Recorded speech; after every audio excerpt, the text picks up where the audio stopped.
Okay, I think we are live. How's it going, guys? Thanks for joining on the live stream here.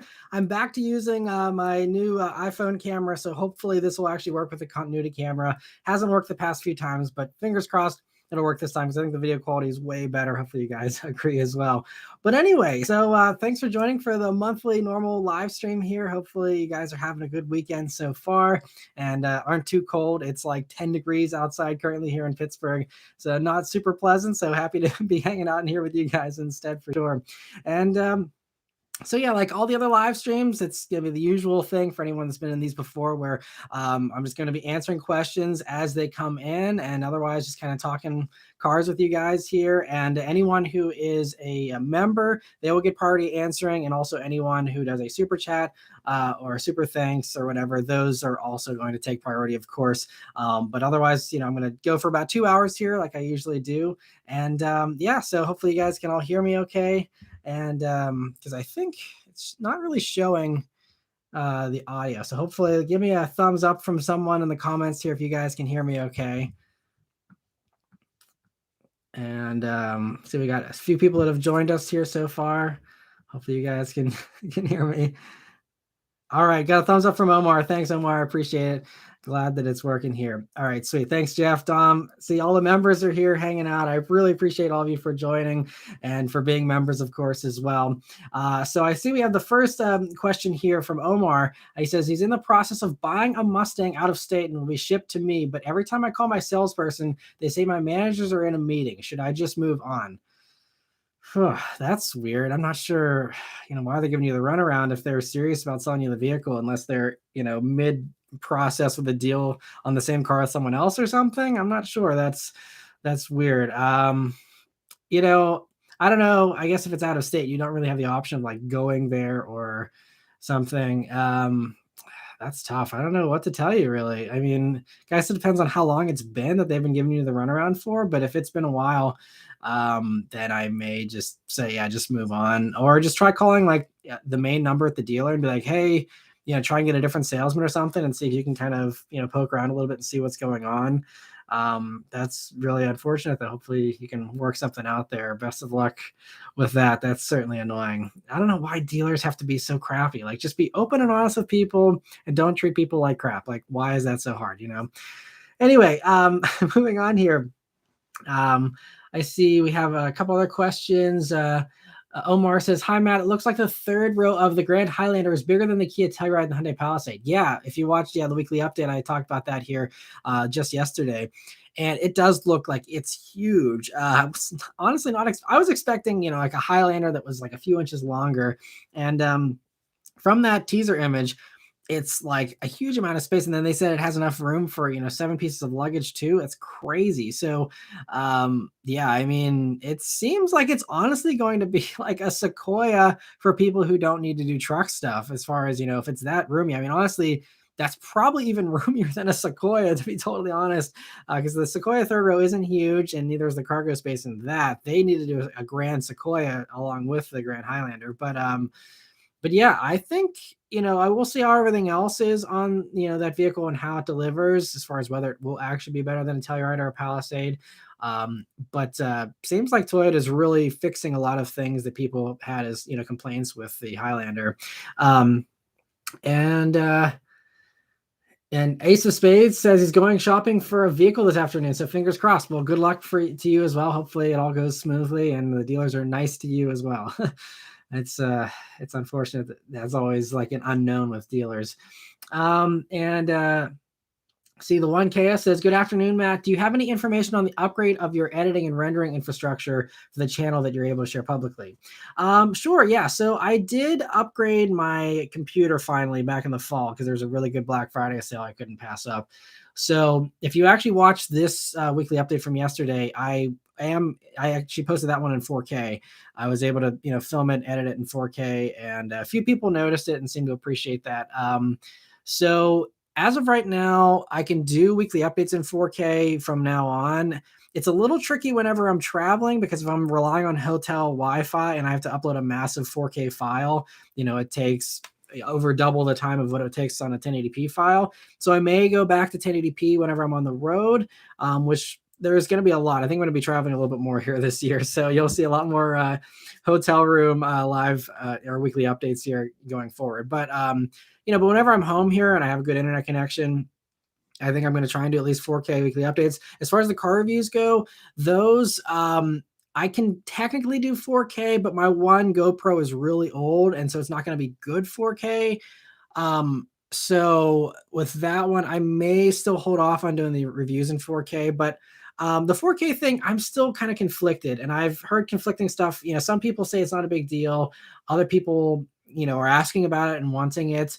And I try to figure out, does YouTube push 4K footage, more than non-4K videos? And it doesn't seem, at least they claim they don't.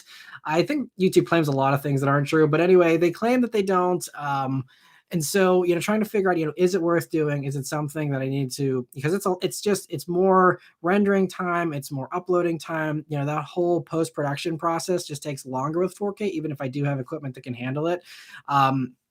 So just trying to, weigh out, is that actually worth it? But I think with the weekly updates, I know for a fact that more people watch those on their TV, or they watch it, on a larger, video source. So for those, I think more people can appreciate 4K, even though it seems like a large majority of people still do watch it on their phones and will never notice the difference on a phone. But so I justified a little bit more for the weekly updates, but I think I will slowly try and, go over to 4K, because I think if it makes the viewing experience better for even a few people, even if it is only 10% of people that watch on a TV or something, if it's better for those 10% of people, then that still also makes it worthwhile. So I think, yeah, I'm gonna work on transitioning everything over to 4K here this year, and just trying to improve the video quality in general overall, because I know it's not the best video quality out there. I'm a one-man crew, so I do have my limits on what I can do and how well I can film. I also don't have an unlimited budget for $5,000 cameras or anything either, but I'm going to try and maximize and do the best that I can here to improve the video quality this year for sure.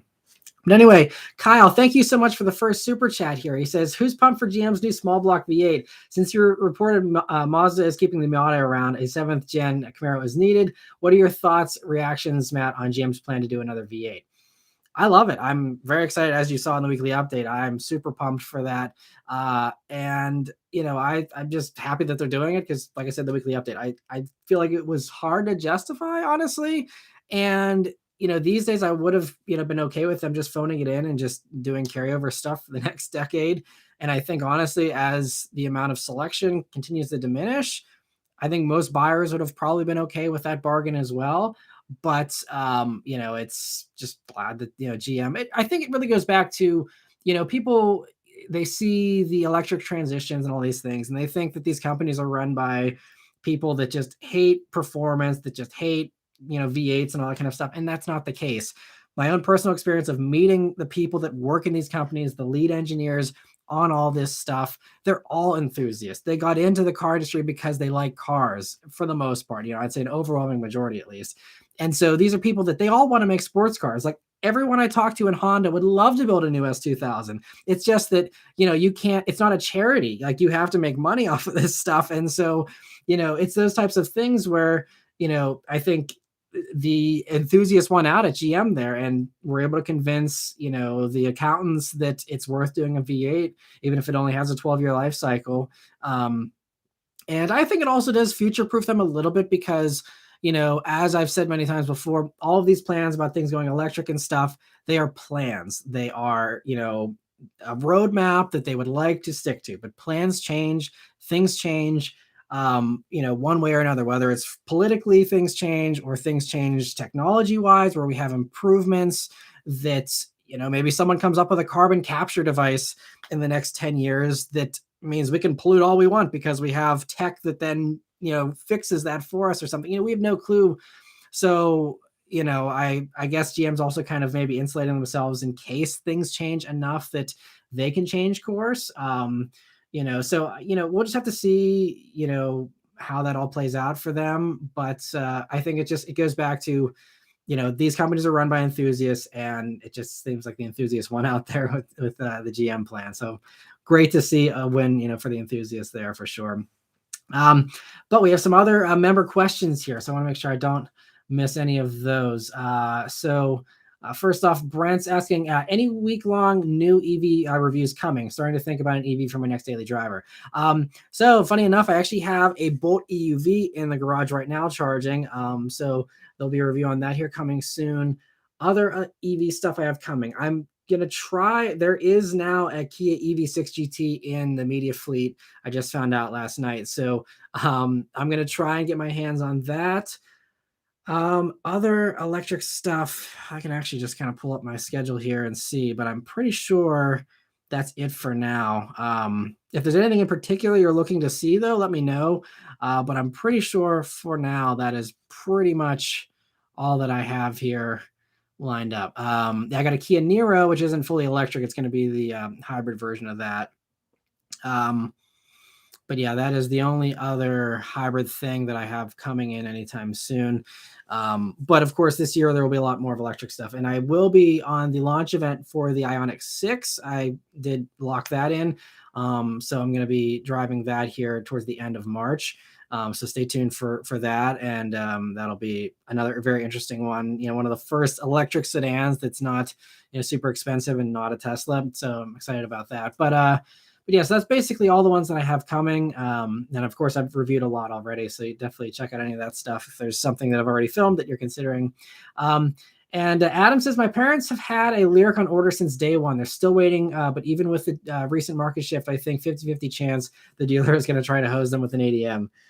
Yeah, I mean, it's really tough to get some dealers to lock that down ahead of time, but if possible, I try and bring that up with them in advance and say, hey, obviously some dealers have still gone against that agreement, but a lot of times you can get that in writing, be like, hey, I'll pay MSRP. Let's, lock in the paperwork of, here's what it's going to be and all that. You can't lock in everything because financing and stuff's going to have to wait till, obviously the vehicle arrives, but everything else you can usually lock in at least with some type of, signed agreement to, hopefully, know that ahead of time. But I know there are some people, even like my fellow YouTube buddy Pittsburgh Views here in Pittsburgh, he ordered a Bronco and they were like, yep, we're not going to do any markups. And then it shows up and they're like, actually, by the way, we want 15 over.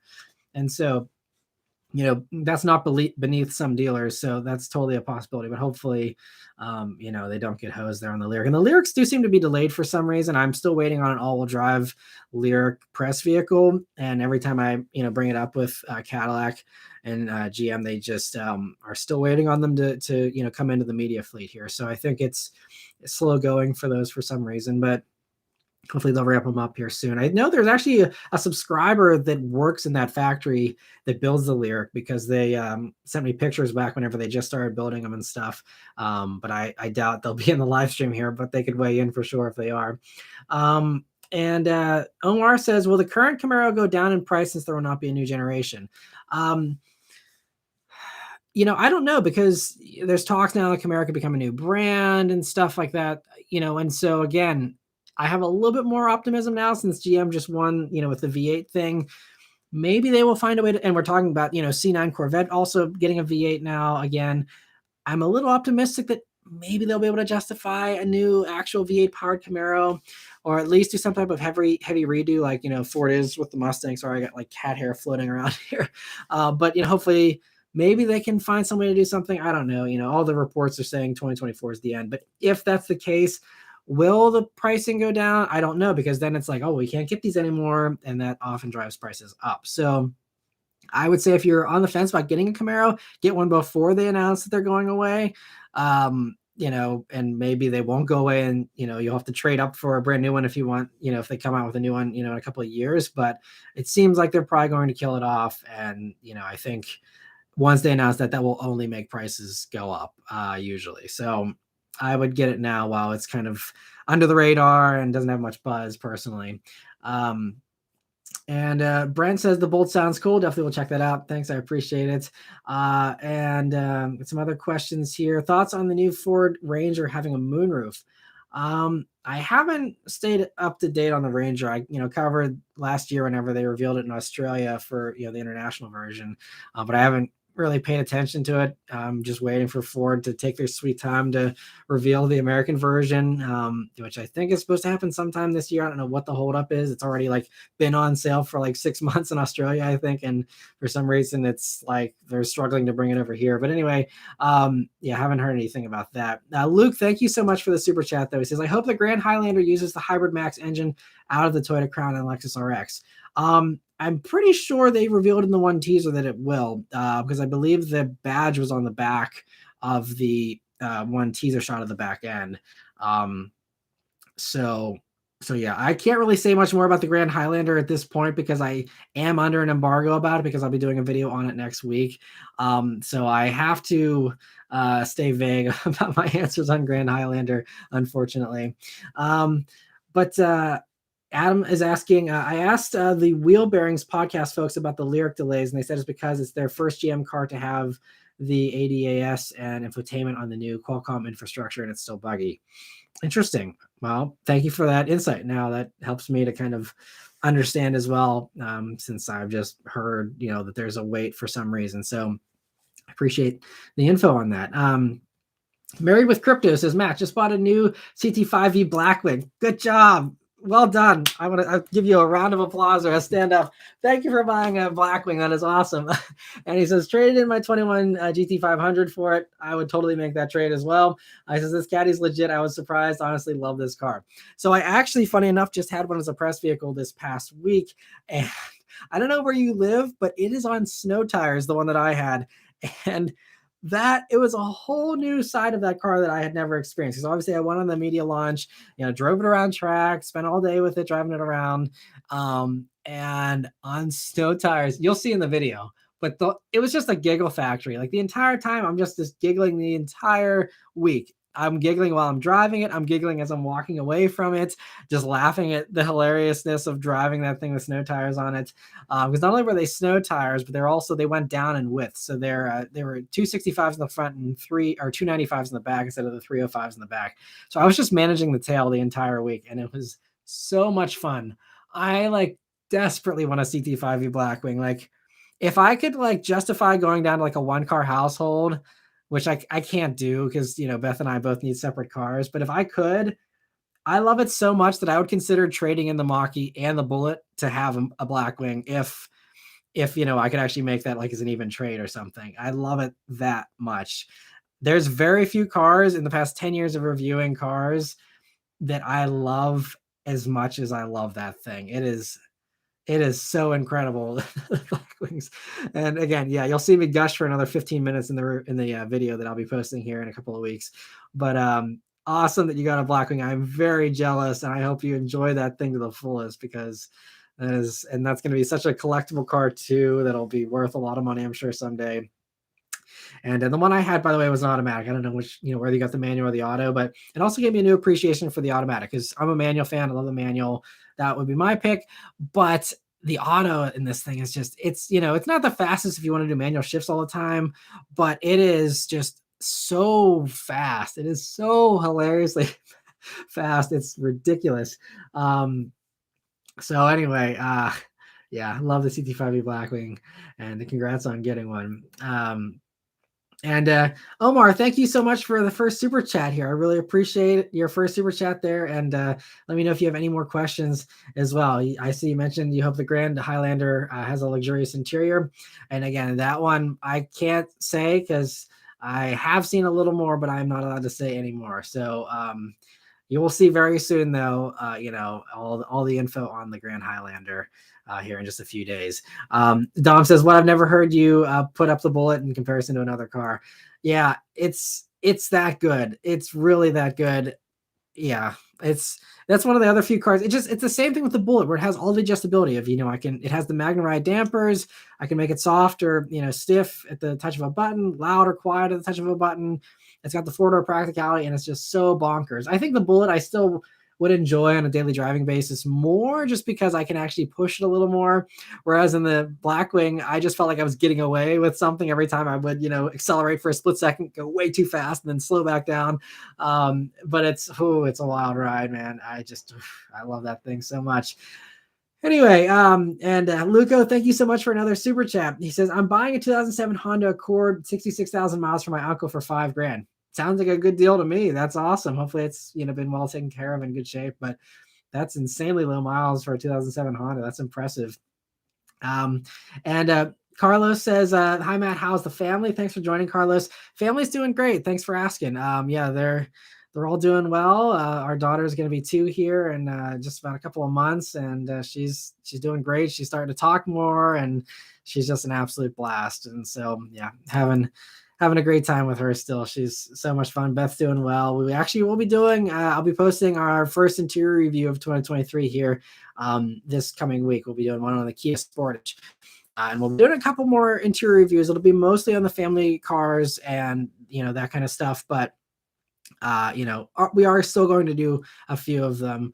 But I think also with the way YouTube is really, focused on retention rates, I think one thing I kind of put together with the interior reviews was that telling people to go click onto another video whenever it's early in the video, like, with reviews, whenever I'm like, hey, I'm driving the Kia Sportage, but 3 minutes in, I'm like, if you want to see the interior, click onto this other video. Like, yes, it gives me an extra view, but then I'm hurting the original view. And basically the thing is, I've really been, trying to figure out how to improve, the channel and the views on the channel and how the channel is doing. And one of the things is just retention is just something that, can always be improved.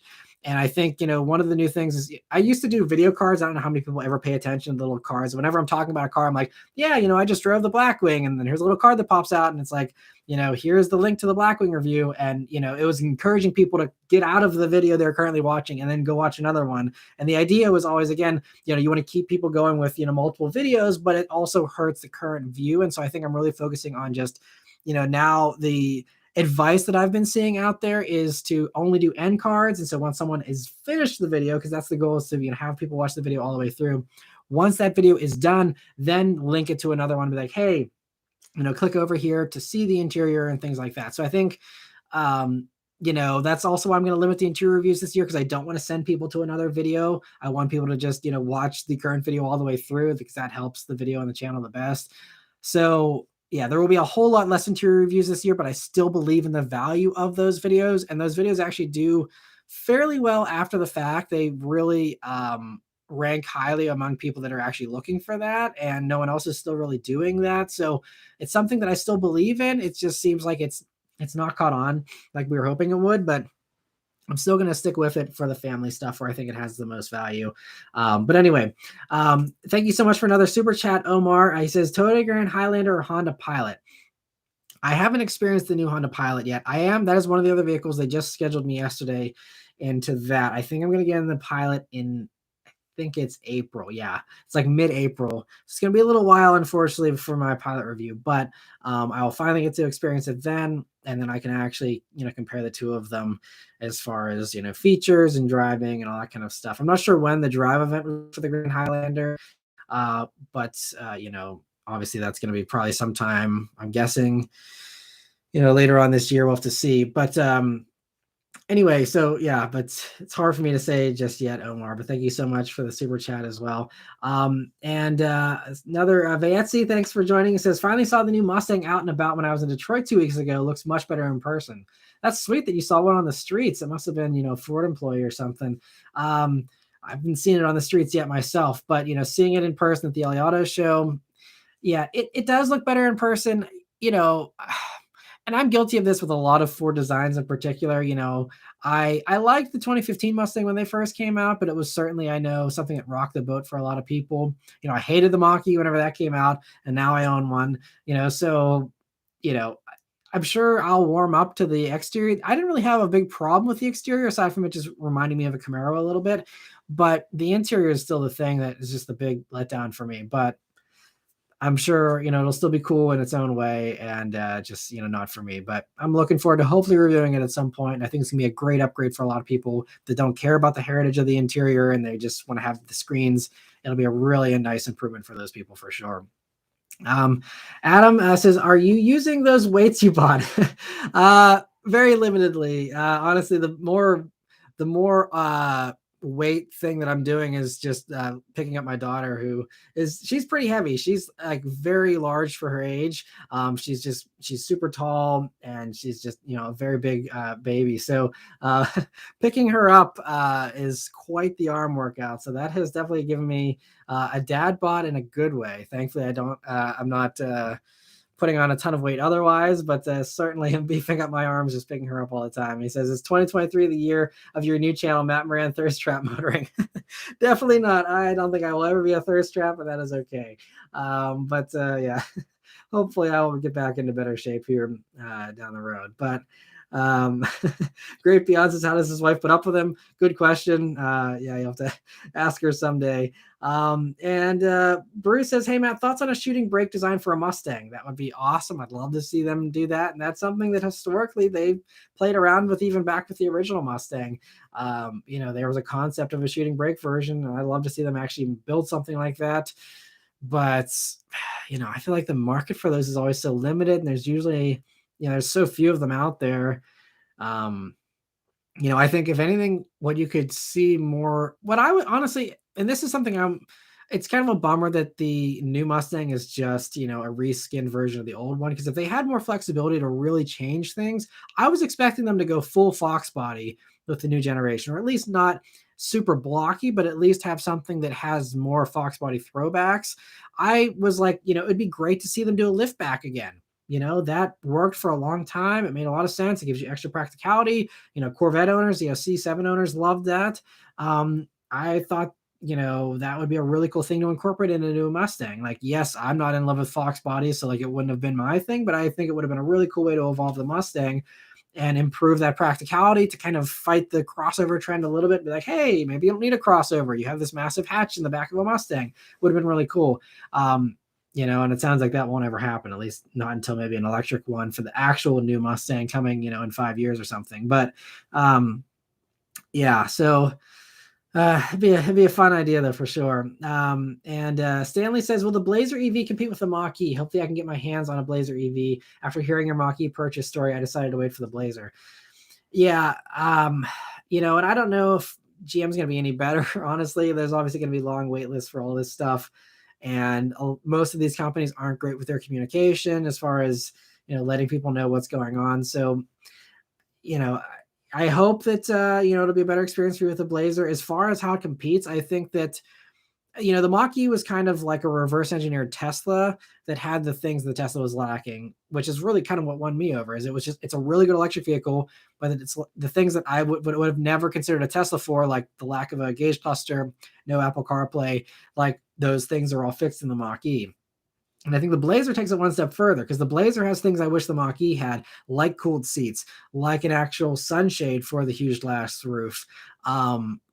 Basically those are the two key things that I really wish the Mach-E had, and that, the Blazer does. So I think the Blazer will kind of be a nice evolution and something that will, probably appeal to a lot of Mach-E buyers.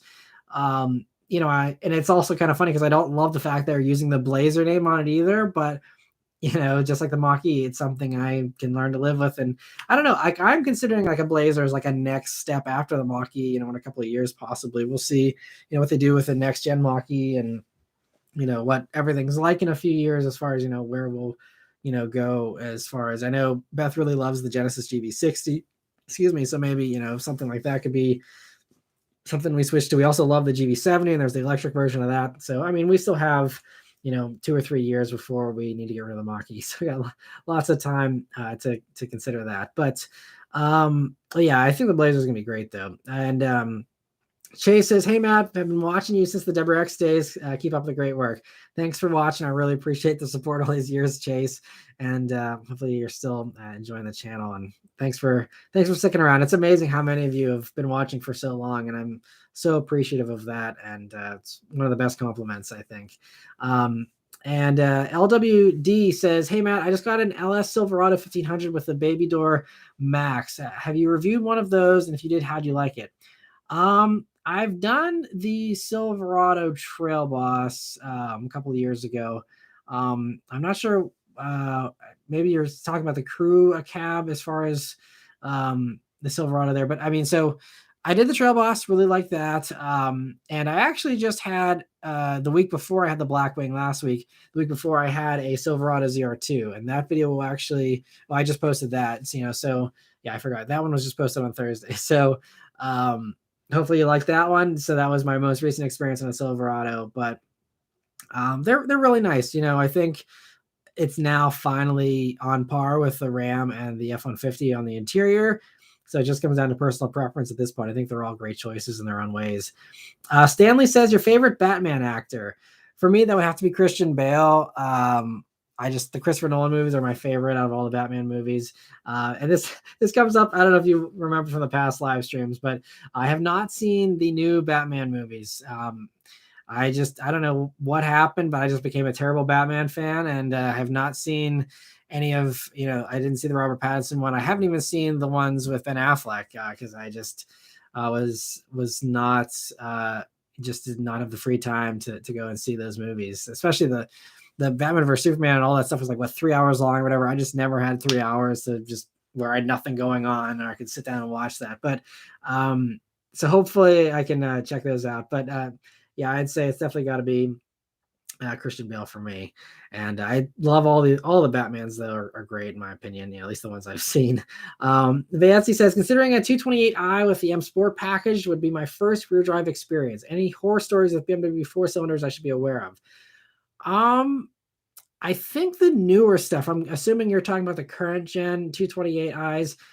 It sounds like that 4-cylinder is better because that's one of the things I ran across when I did my video on the Mini being, a good bargain is that, runs the same 4-cylinder as the BMWs basically. And it's supposedly a pretty solid motor these days. I think the only thing I'd be leery about with, used BMWs is the electronics and also just the expensive maintenance. They still require BMW parts, BMW service, BMW labor rates, all that kind of stuff, unless you find a different shop. But, so that's the only thing I would say. Any used European car, I would get an extended warranty on. That's the reason why Beth hasn't ever kept her Mercedes. I mean, she also likes having a new vehicle. So, she didn't really want to keep those two Mercedes, but that was like the condition from my end. I was like, if we're going to lease these things, we're going to lease them and then let them go because I do not trust a used European vehicle after its lease period is up. Again, unless you're okay with a higher reliability risk and you're okay with, having an extended warranty. But that Mini that I had, that was one of the worst ones, but that just kind of burned me. But also just from all the dealerships I worked at with used European stuff, I saw a lot of stuff that just was problematic. And so for me, it's just not on my risk comfortability, level. It's not for me.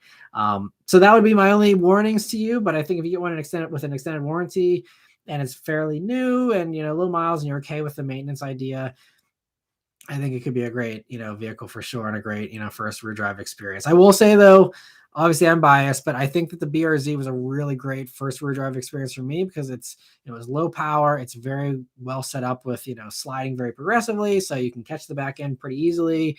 It was also pretty reliable and stuff. Although I do have a new update on the BRZ. I'm going to do sometime whenever I have a gap in my schedule here. I'm going to do a new Carfax video because I did just recently run Carfaxes on all of my old cars and there's some interesting developments. I don't want to give it away in the live stream here, so I'm not going to reveal the things that I encountered, but I do have some new insight on at least my BRZ's reliability. So yeah, stay tuned for that. I'll probably not have a chance to do that until probably sometime either later this month or sometime in March to get that video into the schedule. But just stay tuned for that for sure. And Adam says, as a happy Mach-E owner, I'll definitely consider the Blazer EV in a few years. Not going to take chances on a first gen version. The GV60 is still a deal breaker because it doesn't have the wireless CarPlay. Yeah, I totally get that. And that was still one of our holdups with the GV60 if we were going to go for one of those. I know there is, plug-in walkarounds, but I don't know if those are any better as far as, or workarounds, I guess is the correct word. To give you wireless CarPlay in all these Hyundai and Kia and Genesis products. I don't have any experience with that stuff, so I don't know how well it works, but I have seen there is a workaround for people who are desperate for wireless CarPlay and really want one of those vehicles. But yeah, hopefully, I don't know what Hyundai's. I mean, we're doing interior reviews on the Sportage and on the Telluride here. I actually now have a Telluride in the driveway currently. And for both of those, that's gonna be the big holdup with the interiors. Like everything is great on these interiors, except they don't have wireless CarPlay. Like I hope there's some heads rolling somewhere within Hyundai and Kia about that, because that is the biggest screw up. Everything else has wireless CarPlay these days except that.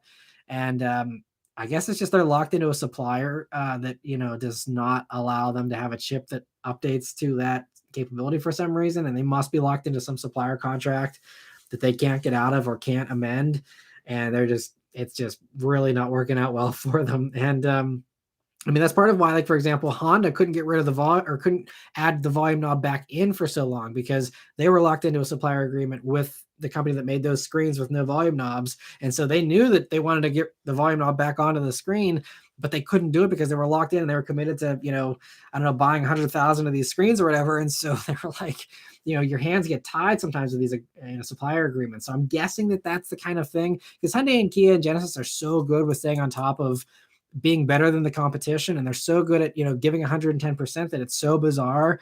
It's like this glaring omission that's uncharacteristically lacking from them. So there's got to be something behind the scenes that's got their hands tied. I'm not sure what it is, but it's very interesting. And Jeff also agrees that Mercedes and BMWs are lease cars. Yeah, that's typically the safe way to play it. Jeff says, want a fun, cheap to own sports car, get a late model Miata. That's true as well, but Miatas are small. They're not for everyone, both from a size standpoint and just from practicality and all that kind of stuff. And also from a safety standpoint, I mean, Miatas are very good in crash testing as long as you're hitting, a stationary object or something. But, with everything being massive on the road these days, I don't know if I have the guts to daily drive a Miata personally, even though they're amazing cars and I would happily own one someday. I don't, just for a daily driving standpoint, it might be a little dicey depending on where you live. And yes, he says the BRZ's on the list as well. Cool. Yeah. And but I mean, there's lots of different things and everyone likes different things. So, even though I don't like used European stuff, there's also people who swear by them and say, oh, as long as you do the regular maintenance, my BMW's got 300,000 miles on it and it runs flawlessly. So there are a lot of good stories out there as well. So I don't want to paint every used European vehicle as a lemon, because that's not the case. But a lot of that stuff, it also just seems like it's like a flip of the coin. Like some people, they're like, oh, I have 1 million miles in my car and I like never change the oil, and they're fine. And then there's other people that, they drive off the lot and, 50 miles later, it blows up on them. So, it's really kind of comes down to luck sometimes, I think, as well. And VQ says, at least they brought the volume knob back. It seems like Hyundai and Volkswagen don't want to. Well, I think Hyundai and Volkswagen are pretty good with volume knobs. I know the GTI and stuff doesn't have the volume knob, but with Hyundai, I'm trying to think of what Hyundais don't have a volume knob. I think they all do, aside from the Tucson. And even the Tucson has it on the lower trims. It's just when you get that bigger screen. But Telluride's got a volume knob. I'm not sure about the other stuff. But anyway, yeah, hopefully, these companies are starting to see that, touch everything isn't the way to go all the time. Dorian says Porsche has very few chronic issues and major parts on them. My friends never mention anything. I belong to Porsche Club of America. I'm amazed at their reliability. That is true, but that is another thing where it comes down to your luck, because if you watch Nick Murray, and I talked about this in the last live stream because Porsche reliability came up for some reason. Nick Murray, his regular Macan just has nothing but issues. His 911 was a complete lemon. It's just crazy how he had terrible luck with his Porsches. And I can also say from working at dealerships that stocked used Cayennes and Macans, especially the Cayennes. Sorry, I had a cat here. They have phantom battery drains when they get older. And I know there was the one Cayenne that was used that would just, the alarm would just keep going off constantly on it. And there's just random things that went wrong. And so I think they also suffer from the overcomplicated German engineering that tends to bite it in the butt, later on down the road. But I know that typically, I think like Consumer Reports rates Porsche very highly, and typically they do have a very good reliability record though as well.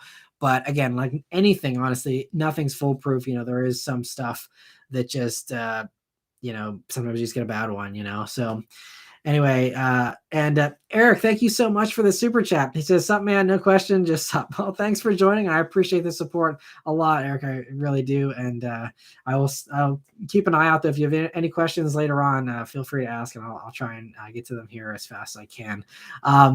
And a Trek 800Z says, "Hey Matt, so I just blew the engine on my 2022 GR86 at 6,500 miles. Toyota is denying my warranty because there is no manufacturer defect. I'm pursuing a manufacturer vehicle buyback."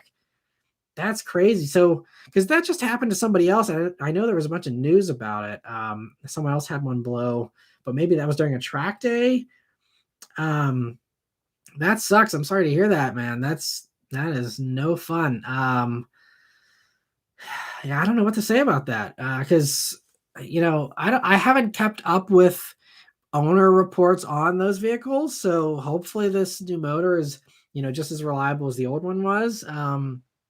Could just be early production teething issues. But I don't know why Toyota's denying your warranty. That's crappy, because obviously if it's a 6,500 miles, then there's a defect. Like, unless, well, but even if you're dumping the clutch all the time or just driving like an idiot, like it should still be able to handle, abuse for more than 6,500 miles. So yeah, there's no excuse for that. I don't know why they're denying your warranty. Hopefully you can get in touch with, someone, or, honestly, the best thing to do is if Toyota won't listen to you, or if, you can't get anywhere with a dealer or anything, I would try and see if you can either contact, like their PR department, or, put it out there online. I don't know how you've spread the news so far, but, send it over to Jalopnik, send it over. Those guys will run that stuff and report on that stuff, and, kind of give that some extra publicity, to do that. So, I mean, and if this is something that is a recurring thing, like I'm also happy to do a video on, if this is a thing that we're seeing commonly, like just a buyer beware thing, then that'll be something I'm totally open to, because I'm unbiased. I want to see the GR86 do well, but I also don't want to see people get burned by, an unreliable vehicle, especially one that, if the warranty's not standing by them, that's not good. So hopefully it works out for you. But yeah, please keep me posted as well, if you don't mind. I would like to know, if that gets resolved well. And obviously it seems like you're going through a runaround already. If, you're having to, pursue a buyback and all this kind of stuff. Usually companies are okay with that, especially if it's low miles. I mean, even with Ford, I got to say they were pretty good. When the 2018 Mustangs came out with those revisions, they had a typewriter tick that freaked a lot of people out. The cars seemed to drive fine, but some people were just worried about it, like wearing out the bearings or something, or the cylinders being scored or whatever. And so I know Ford just bought back a ton of 2018 Mustangs back then. And these were cars that still, again, ran fine. People just wanted to get out of them, and they bought them back. So hopefully Toyota will at least buy it back from you. But that's really unfortunate. I'm sorry to hear that. And we have another super chat here. Omar is saying, how have I seen the Toyota Grand Highlander? Maybe is your question.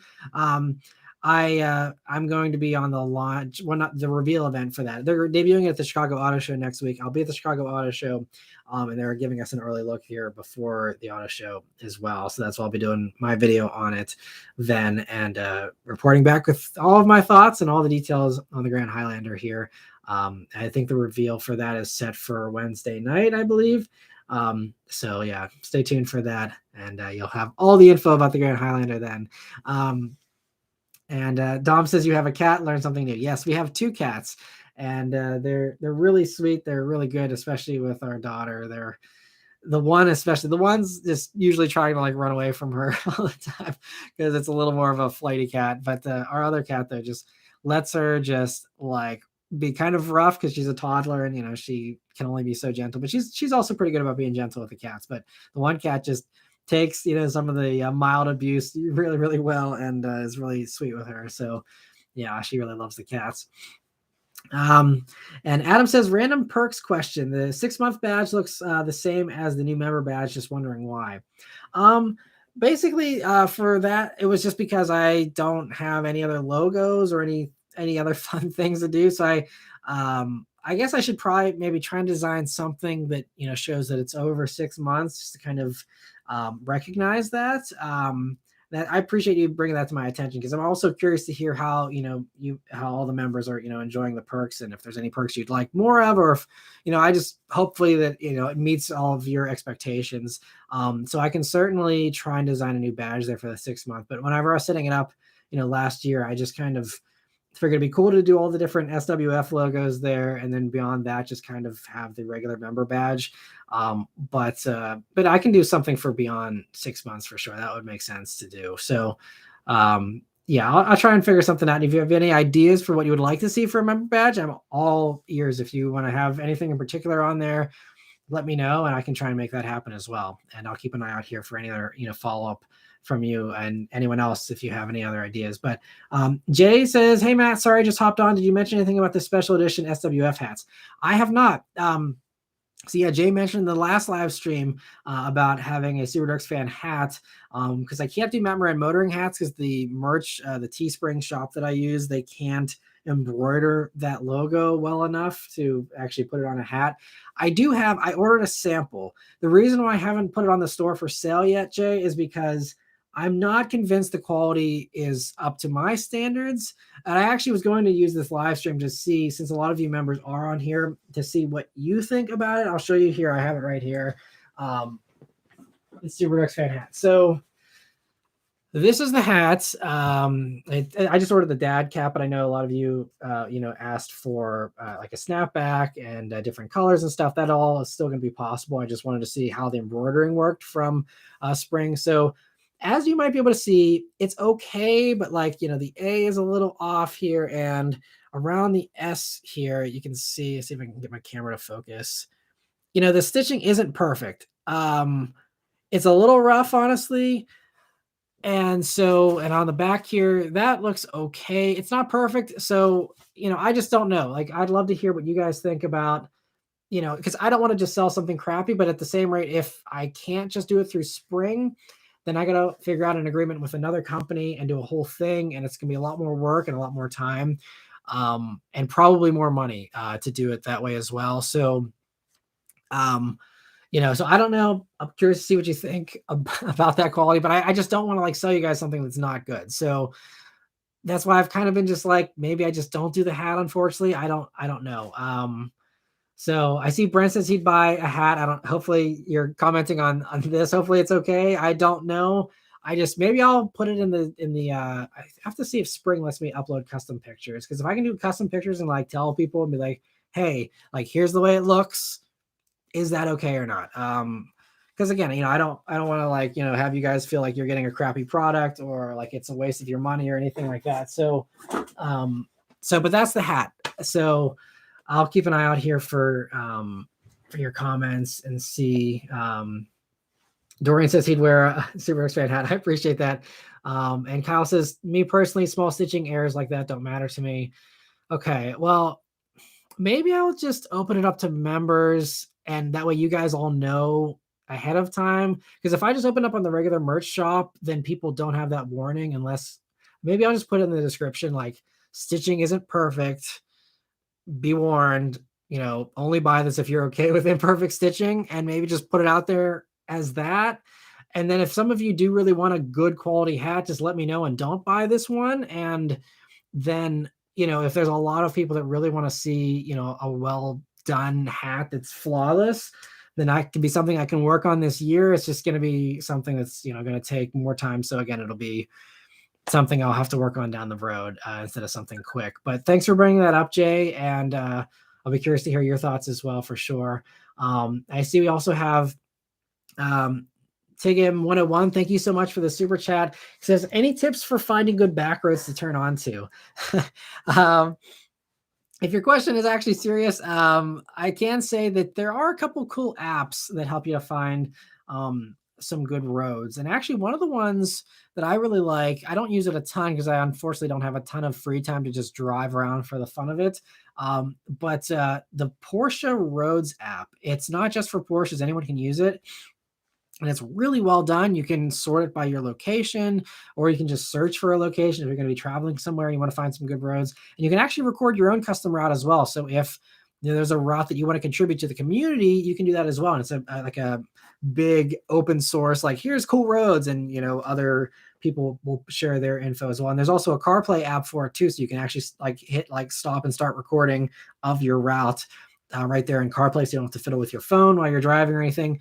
It's pretty cool. So that would be my recommendation if you are actually looking for a way to find some good roads. Otherwise, just pull up Google Maps and look for the squigglies, wherever you're looking. And sometimes that also helps you. But, I think the Porsche Roads app is really good because it's stuff that, other enthusiasts have actually been on, so you can know, that it's actually worth, driving on. But thank you so much for the super chat.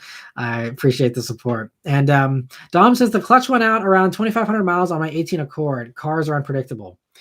Going back to the G86 discussion. Yeah, that's unfortunate. Your clutch went out that early. I think, it's just, they're not built perfectly all the time. There are some people that have, some flaws on, vehicles when they're brand new. And that's just kind of, the nature of manufacturing sometimes. And Jorge says, my wife's 2018 base Macan has been reliable, but wow, our consumables and maintenance expensive. Certainly can get that. Adam says 6-month perk, Matt hosts a barbecue for you at his house. That would be fun. I do want to do some more meetups. I know someone actually mentioned that recently, that they'd like to see a meetup.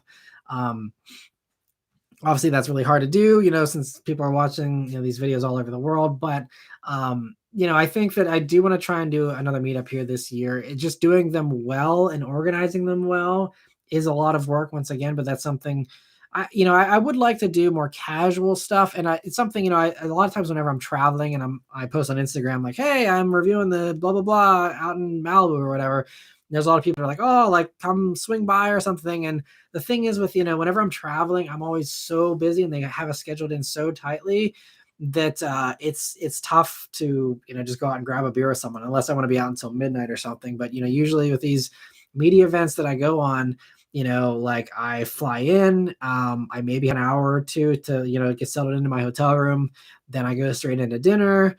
And they have, reception beforehand. So you have your cocktail hour or whatever, then you have your dinner and dessert and all that. And they have after dinner drinks typically. And usually, I see all my buddies on these events. So I'm hanging out with all the other YouTubers and stuff. And we're all talking until, 9 or 10 o'clock at night anyway. And, then it's just like, I'm exhausted and probably a little buzzed. So then I just go straight to bed. So I'm not up for, going out for a night on the town wherever I'm at usually. We also don't have transportation, on these things. Cause like, yes, you have the car to drive during the actual drive day in that window of 10 to 5 or whatever, but you don't have free access to cars, so I'd have to have someone either pick me up or Uber somewhere or something. So it's a lot. They kind of keep it pretty well insulated. Obviously you have flexibility. They're not going to say you can't do something. Like you could skip out on the dinners, you could do those types of things if you really wanted, but it's obviously important to keep those relationships strong as well, and go to the dinners and all that kind of stuff as well. So there's just usually not much free time, and then it's always a quick turnaround where I land that day. Like I said, you have the dinner and the reception and all that kind of stuff, and then the next day you're driving all day, and then guess what, you get back especially as a YouTuber when you're filming and you're busier, you get back just in time for dinner. You have your dinner, you have your reception and all that kind of stuff, and then you usually just, go straight to bed because I'm usually going to be getting up at 5 a.m. to catch a flight to, fly across the country again to get back home. And that's it. It's always, a whirlwind kind of thing that never lasts more than, I guess it's like basically 36 hours or so, maybe 48 hours tops, but that's basically it. They're very, very quick, events. So don't have much time to kind of hang out with people, but, I'm hoping to, just do more meetups in the future, somehow if I'm on a more relaxed trip or something like that. But yeah, it would be cool to do more in-person stuff, now that things aren't so crazy with, COVID and all that kind of stuff. And Omar says bullet badge for over 6 months. That would be a cool perk. Yeah, I think I have a bullet badge, or I could probably just take a picture of the back of the bullet badge there and just kind of Photoshop that into a logo. I could potentially do that. I'll have to try that out. Thank you for the suggestion, Omar. And I see Luke has a super chat here I don't want to miss. He says, my work truck had an electrical issue this week where the engine wouldn't turn off, and I had to put it in gear and clutch dump it to turn the engine off. Yikes, that's rough. Well, hopefully you can get that figured out and fixed without too much trouble or money, that sucks. Hopefully it's not a big deal. And that's unfortunate. I don't know what you have. I can't remember. I think you said in the past what you drive, but I don't remember, Luke. But hopefully it'll resolve itself easily. But sorry to hear that. And Kyle says, or he was talking about the hat. Sorry, I'm losing my place here. Jay says, we can always go based off your opinion. If not, limited t-shirts are welcome as well. Yeah, that could be something too. New shirt design. The thing is, I can't really design shirts, so I'd have to go on Fiverr or something and have someone design something for me, unless there's someone who wants to design something as well, and maybe I could split profits or something like that. If someone wants to design something, I'm open to that as well. But I can't really design t-shirts on my own. That's just a skill set I don't have. But I'd be open to having limited t-shirts for sure if I could get my hands on the designs and stuff. Brent says he'll buy 2 hats. Well, I appreciate that. Okay, well then definitely for the members at least, I will work on that. Probably. So this week's going to be crazy with the Chicago Auto Show, and I'm really crammed with all the work I have to do before I go to Chicago this week or this next week. But the following week I will be around. So give me another week and a half or so just to get everything finalized on the store, and then I will make that public for members. And then I will probably just put a disclaimer, stitching isn't perfect, kind of buy at your own risk, and hopefully that'll, temper expectations, and we'll get those out so that you guys can get some of those, because it'll be really cool. And I'll be excited to see you guys. Maybe send me some pictures of you guys wearing them. That'll be cool too. But thank you so much for all the support from all of you. Dom says you should do something with the bullet for members over 6 months. So yeah, maybe. So Dom agrees to the bullet logo, maybe. That should be fine. Hopefully, I guess there's no copyright issues with that, probably, hopefully. And Jay says a membership community pop-up meet would be pretty cool. I'd love to drive my Type R to PA if it's a go. That would be cool too.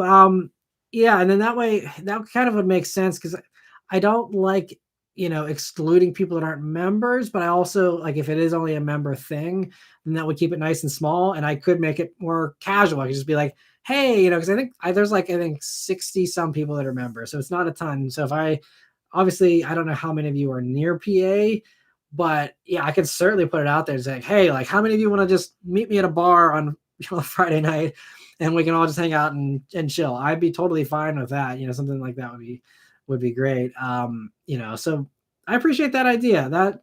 That could make sense. And then that way there's less pressure of me doing some giant event that I have to worry about hundreds of people showing up at or something. That could be a more bite-sized way to kind of, do an in-person thing. And Luke, thank you for another super chat. He says, my work truck is a Peterbilt commercial vehicle. Oh, wow. Okay. So that's a heavy duty thing. That's sweet. That's crazy that it wouldn't have that. I'm sure you have tons of miles on that. So that's weird though. That would be an electrical issue, for something like that. But hopefully, like I said, it gets resolved without too much trouble. Dom says 2.5 miles, not 25. Oh, so you were talking about how your clutch failing.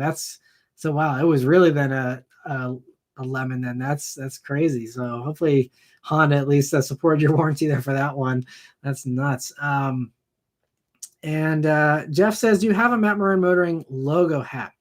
No. So I tried to do that a while back, but Spring, the way my logo is, they can't cleanly embroider that. So there's just a limitation there. So if I wanted to do a Matt Maran Motoring hat, that would have to be done from some other company. And that gets a little tricky. The thing I like about Spring is I don't have to keep inventory. They just make them on demand. So when you order one, it takes a few days and then they actually make it and then ship it to you, versus, other merch stuff. Typically, it's like, oh, I want, I'll order 100 Matt Maran Motoring hats and then hope that I actually make my money back with people buying them, and you got to go out and sell them, because otherwise you're sitting on this inventory and stuff. So I like the Spring thing because it's hands off. I don't have to ship them. I don't have to make them. I don't have to hold them. It's all just out of my hands. But I still have, the ability to provide the merch there.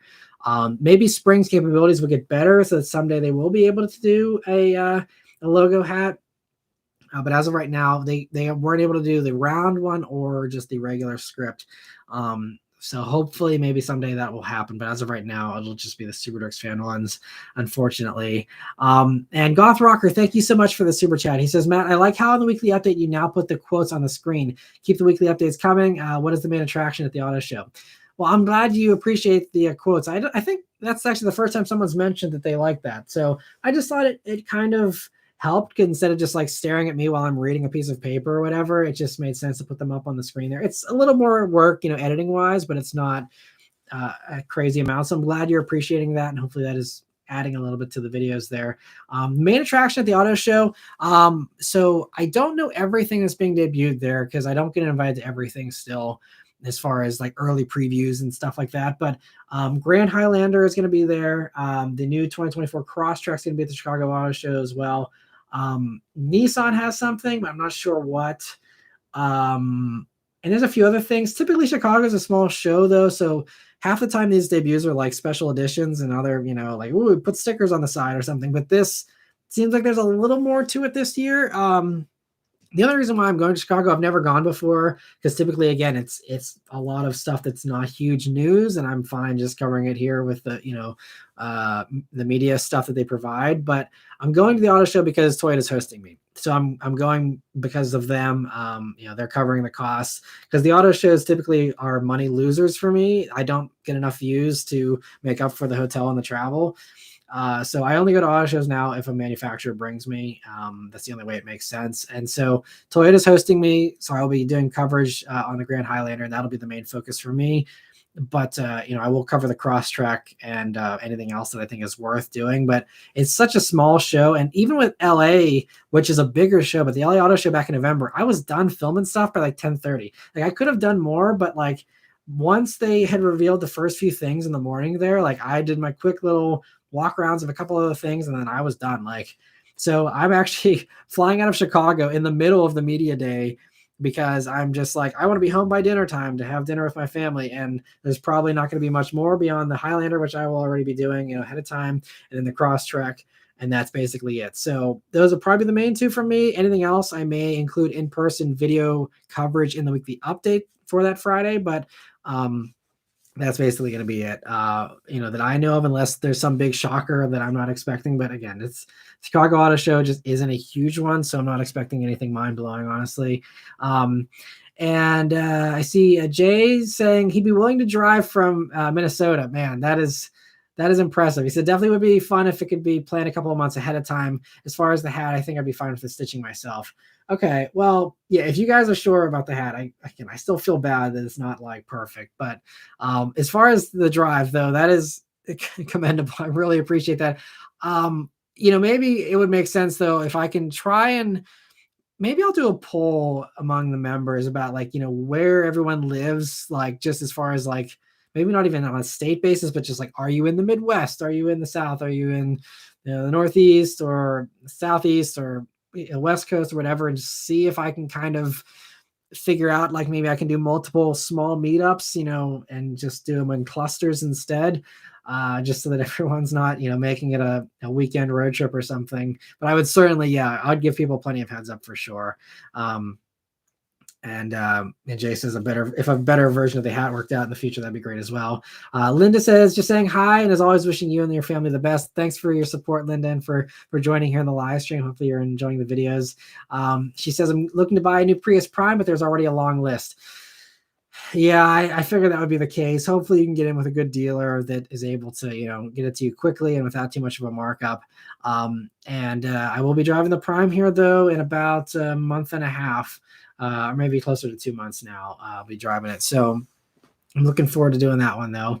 Should be great. And Luke says he's in Weirton, West Virginia, so not far from me. So that would certainly work then if we did something, in southwestern PA here. That could be cool then. I'm good to hear that you're not too far, Luke. So let me see. We have Ace of Spades says a Matt Maran logo hat would be great if you're able to find a better supplier. Yeah, so that's something I'll certainly try and work on and see if I can find something better. And Double Strike Photo said maybe an all-day track day at Mid-Ohio for a meetup. We could all chip in to cover the cost. Yeah, I mean, I would like to do a track day thing. My weird thing with track days is that I've never taken any of my personal cars on a track day, just because of the insurance issue. I'm more of a worrywart, I guess, than most people, where, if it's my only car and I don't want to put it into a wall and then have insurance be like, oh, you were at the track, we're not covering it. So that's why I've never driven my own cars, but I know, like, I think Savage Geese, whenever they do their meetups, like, they have like press cars. They give people like rides on the track, and then they just have like a giant track day for everyone who wants to show up. And there was talk of me joining their thing, whenever they were planning stuff in the past, and then it ended up not working out. So I'm hopefully gonna maybe see if I can join on one of theirs at some point as well, and do like a big. I think that also makes the most sense, because I think, a lot of you don't just watch, my channel, you watch lots of channels. And I think in the past, that's been the most successful as far as meetups personally, is whenever I've done them with other YouTubers. And then it's, you get to see a bunch of us all at once and hang out with a bunch of us. And it means we have less time with, each of you. But it's at least, we all get to kind of still hang out. And that's been really the most successful, way of doing it that I've seen. And so I'm hoping to maybe join on some of those types of things here this year. But that's how, like, I used to always do the meetups at SEMA, where that was like actually put on by the organizer that was bringing all of us YouTubers out to SEMA. And, it was like, you could see me, you could see Chris Fix, you could see Engineering Explain, you could see Eric the Car Guy, Humble Mechanic. They're all, they're together. And it was just like a great, like, combo. And so hopefully we can get back to that. I don't know if I'm ever going to get back to going to SEMA, because it's always during Halloween and I want to be home with my daughter for Halloween now. So we'll see if I ever make it back to SEMA. But, I'm hoping to, do those types of things again in the future.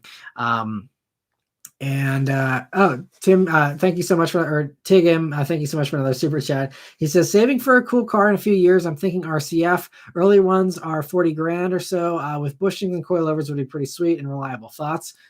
I think RCFs are great. I love that V8. It's a blast. I think the RCF is kind of underappreciated. Like, yes, it doesn't drive as well as an M4 probably, but it has its own charm, and I think they're great and certainly more reliable. If it were something I would actually be buying, yes, I would definitely go for an RCF over an M4 if I'm planning to keep it a long time, just again because of that maintenance and reliability stuff.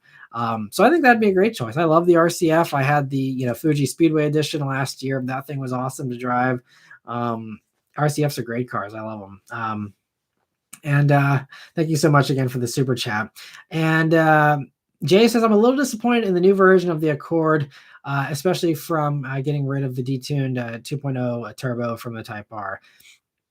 Yeah, I think Honda's really, my personal opinion is just they're kind of playing catch up a little bit with the whole hybrid thing. I think they see how that really paid off big for Toyota. And Toyota's hybrid sales are growing really quickly, and that's really, really helping with their cafe, averages and stuff. And so I think, that's why Honda's they're not forcing people into hybrids, but they're making it so that, like, yeah, if you want the nice one, you got to get a hybrid, for the Accord. Same thing, with the CR-V and stuff. And so, I think that's just the reality of what they need to do for themselves. And, it's unfortunate, but yeah, it's definitely a little bit of a bummer. I still hope that maybe someday they will do some type of, Accord Type R. But I'm certainly not holding my breath for that. But it'd be nice to see some type of performance Accord still, because we do know the bones are so good. And I mean, even just the 2.0T of the old gen Accord with a limited slip diff in the front, probably makes it super, super impressive. And ICJ also says Matt Moran, David Patterson, and Sophion Perfection. That would be great. It'd be awesome to do a meetup of all three of us on something someday. Yeah, we'll see what happens. Who knows? And Kyle says, I feel the same way when Chevy got rid of the 2.0T in their new Equinox, or the 2022 Equinox. Yeah, it's just all the companies are downsizing for the most part here. It's crazy. And Joel says Matt would be very good. Would a very good rebate come back soon? Would you get a dark horse Mustang, or do you think the boss will come back? I don't know what they have planned for the Mustang, because it seems like they're changing course a little bit from the usual, like, hey, let's do the heritage things and let's hit all the, anniversary dates and stuff. They're skipping off that kind of thing now, I think, with the dark horse. And it seems like, they're going less retro. So I wouldn't count on a boss coming back. I think dark horse would probably be, like the Mach-1 for this generation. Now they could still do other special editions, down the road, but like I'm not optimistic about a new Bullet or anything else that's, heritage based. Aside from maybe new heritage stuff. Like I could see now that they're kind of leaning into like the Fox body a little bit with like you can get a Fox body theme for like digital gauges on the new ones and stuff. If they're leaning into that a little bit, I could see them doing like a higher performance EcoBoost Mustang and calling it the SVO if they're leaning into that. Kind of maybe doing some of the newer heritage stuff.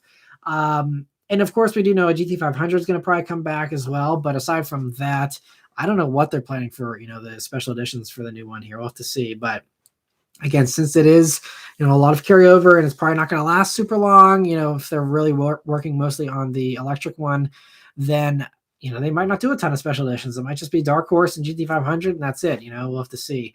And Double Strike Photo says, if you're worried about insurance, just race on the streets. Kidding. Yeah, wish that was a safe and legal option, but unfortunately, it's not the case. It'd be fun if we lived in a fantasy world where that was, you could just street race people like it was Need for Speed or something. Linda, thank you so much for the super chat. She says, here's a Valentine treat for your daughter. That's very nice of you. Thank you for the super chat there. And she just got her first Valentine yesterday from one of her little friends that has to be her Valentine. So all the fun little, firsts are starting to happen here with her. So it's all exciting and fun. And Omar says, Rady's ride, Matt Moran track day would be legendary. I'd love that. I'd love to, do something like that. And I know, probably, Joe's going to be doing some type of event, I'm sure, for when it hits 1 million subscribers soon. I'd love to, join for something like that if it, made sense or I was able to, work it out or something like that. Because he does great meetups. It seems like every 100,000 subscribers or so he does a meetup. And just, I think it also helps that, he's in Florida there where there's a lot of enthusiasts and, Pittsburgh has a decent amount of enthusiasts as well, but I don't think it's quite as thriving as, the Florida scene is, I'm sure. But yeah, it'd be cool to do a meetup with him. Joe is so awesome. It's so fun whenever I get to be on an event with him. And, he's so nice. I could really give Joe praise all day. He's a great guy. And Joe says, hey, Matt, hope you're doing well. Any update with the video you made regarding the future of doing YouTube full time? So, as of right now, I'm still just keeping my nose to the grindstone and just hoping that, things improve and work out. Like I said, I'm trying to make a bunch of little changes here to hopefully make the videos more engaging so people watch them longer and are more interested in watching them. I've been improving like the thumbnails and the weekly updates and hoping that helps more people to click. That doesn't seem to be working really, but just trying to find some way to get out of this ceiling that I'm under somehow. It's just crazy. I was even just like for kicks, I just ran the numbers the other day and it's like the Mazda CX-90 video I just posted, that I flew across the country to cover that. And that was a gamble because, it's a family crossover. And I know most people on this channel are more into the sporty stuff, but I can't really, with the Sequoia being my most watched video last year and the Prius hitting 120,000 views almost here in just like 2 months or so, I'm kind of like open to like, hey, maybe anything can do well. And so, I flew across the country and back for that. And it's up to like 8,000 views. And I looked at the analytics because YouTube breaks down all that stuff. And it's like, of those 8,000 views, half of them were from subscribers, which is actually pretty high. Usually it's only like 30% of subscribers actually watch a video, or at least 30% of the people who watch it are subscribers. But, like that Mazda video, for example, it's like 4,000 of the subscribers watched the CX-90 video. And when you put that into perspective, I have 440,000 subscribers. When you do the math, that means if you lined up 110 people in a room and said, hey, like you're subscribers of Matt Moran Motoring, so I'm assuming like the videos and you're into cars. Obviously, again, I'm not expecting everyone to watch the video. I know it's not for everyone, but it's 1 in every 110 people was the take rate for that video. So it's like, there's some disconnect. Like, I honestly don't know how I have as many subscribers as I do because none of them are actually watching the videos aside from, again, the 78 people that are currently hanging out here on the live stream and, the few thousand people that actually do watch. And I'm very grateful for those views, but it's just like, it's way off with, the ratio. And I just don't know how to fix that. I don't know how to I don't know why those people subscribed. I don't know why they don't unsubscribe if they're never watching stuff. I wish I had a more accurate subscriber count so that I could actually know kind of what to count on and what to expect. But it's tough, as far as doing YouTube full time. It's getting more and more competitive every day. And there's always new people joining the scene, and it's tough. And so it gets tougher. The more competition that's out there, the harder it is to get invited on these events that I, go on, which is really one of the big edges, right? It's the one thing that not everyone has access to, driving these cars 6 months before they hit the dealers or whatever. And so that's really the key thing. And I've been starting to notice that it's harder to get invites a little bit than it used to be, at least pre-COVID, for me. And so, that's going to be the struggle this year too. Like, as you saw, I wasn't invited to the Honda Pilot and Honda Accord events. I did go on the Type R, and I'm very grateful that I was on that. And I was on other Honda stuff in the past, and I know that the Honda team likes me, but I think, it's probably just the views. That Type R video got 30,000 views. It did like 1/4 of the amount of views that the Prius did, which, like, I still can't wrap my head around that one, but like, that's the struggle. If the views continue to go down, then the exclusivity of the opportunities goes down because I'm not getting invited on stuff because I just don't have the views. Like, there is people at like the CX90 event that had like 20,000 subscribers that got more views on their CX90 video than I did with 440,000. So like, I don't want to like be focused on views, but that is really what keeps the opportunities coming. That's what keeps, me being able to provide for my family. I mean, it all goes back to the views. So like, I think, it's just going to come down to, how long I can do this full time will come down to how many people continue to watch the videos and how, this year plays out.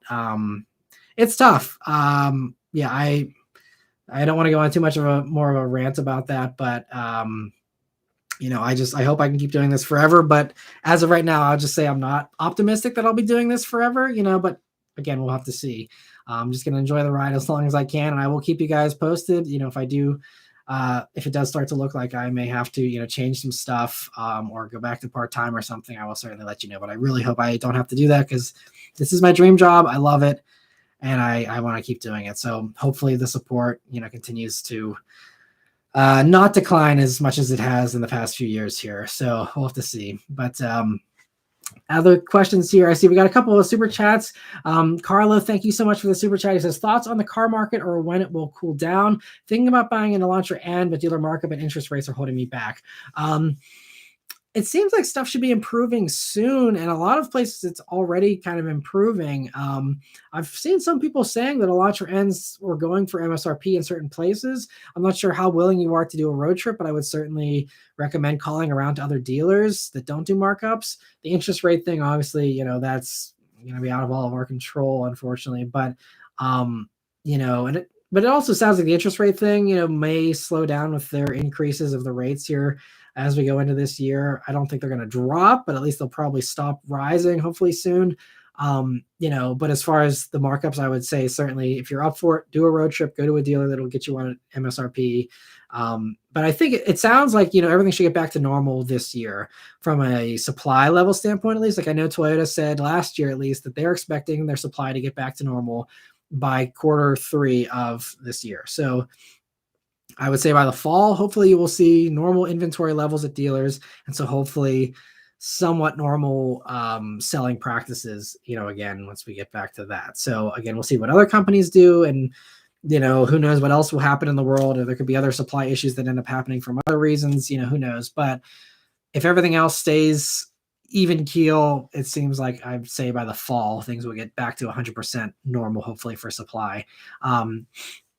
And Double Strike Photo, thank you so much for joining the Maran Motoring Club here. I really appreciate it. Hopefully you'll enjoy the perks, and just thank you for joining.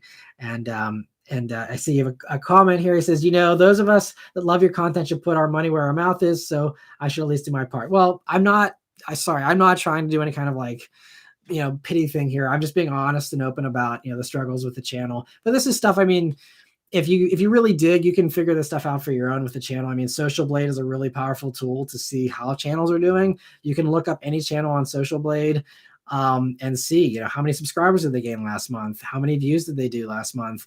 And if you look at mine, I mean, it's not pretty. So, you know, I'm being honest, but I certainly am not looking for pity or anything like that, but I appreciate your support. You know, but, you know, just people just, you know, watching the videos, that is certainly plenty of support. And I honestly, if I just had subscribers watching the videos, I wouldn't have these problems, you know, but, you know, it's just, that's on me though, for not making stuff that's competitive and not doing stuff as well as everyone else is. Unfortunately, I'm giving it my all, but sometimes you can give something your all and you still come up short. And it's just, you know, it's just the way it is. So, you know, like I said, I'll just keep trying to improve that, you know, going forward here. So I see we have some other comments here.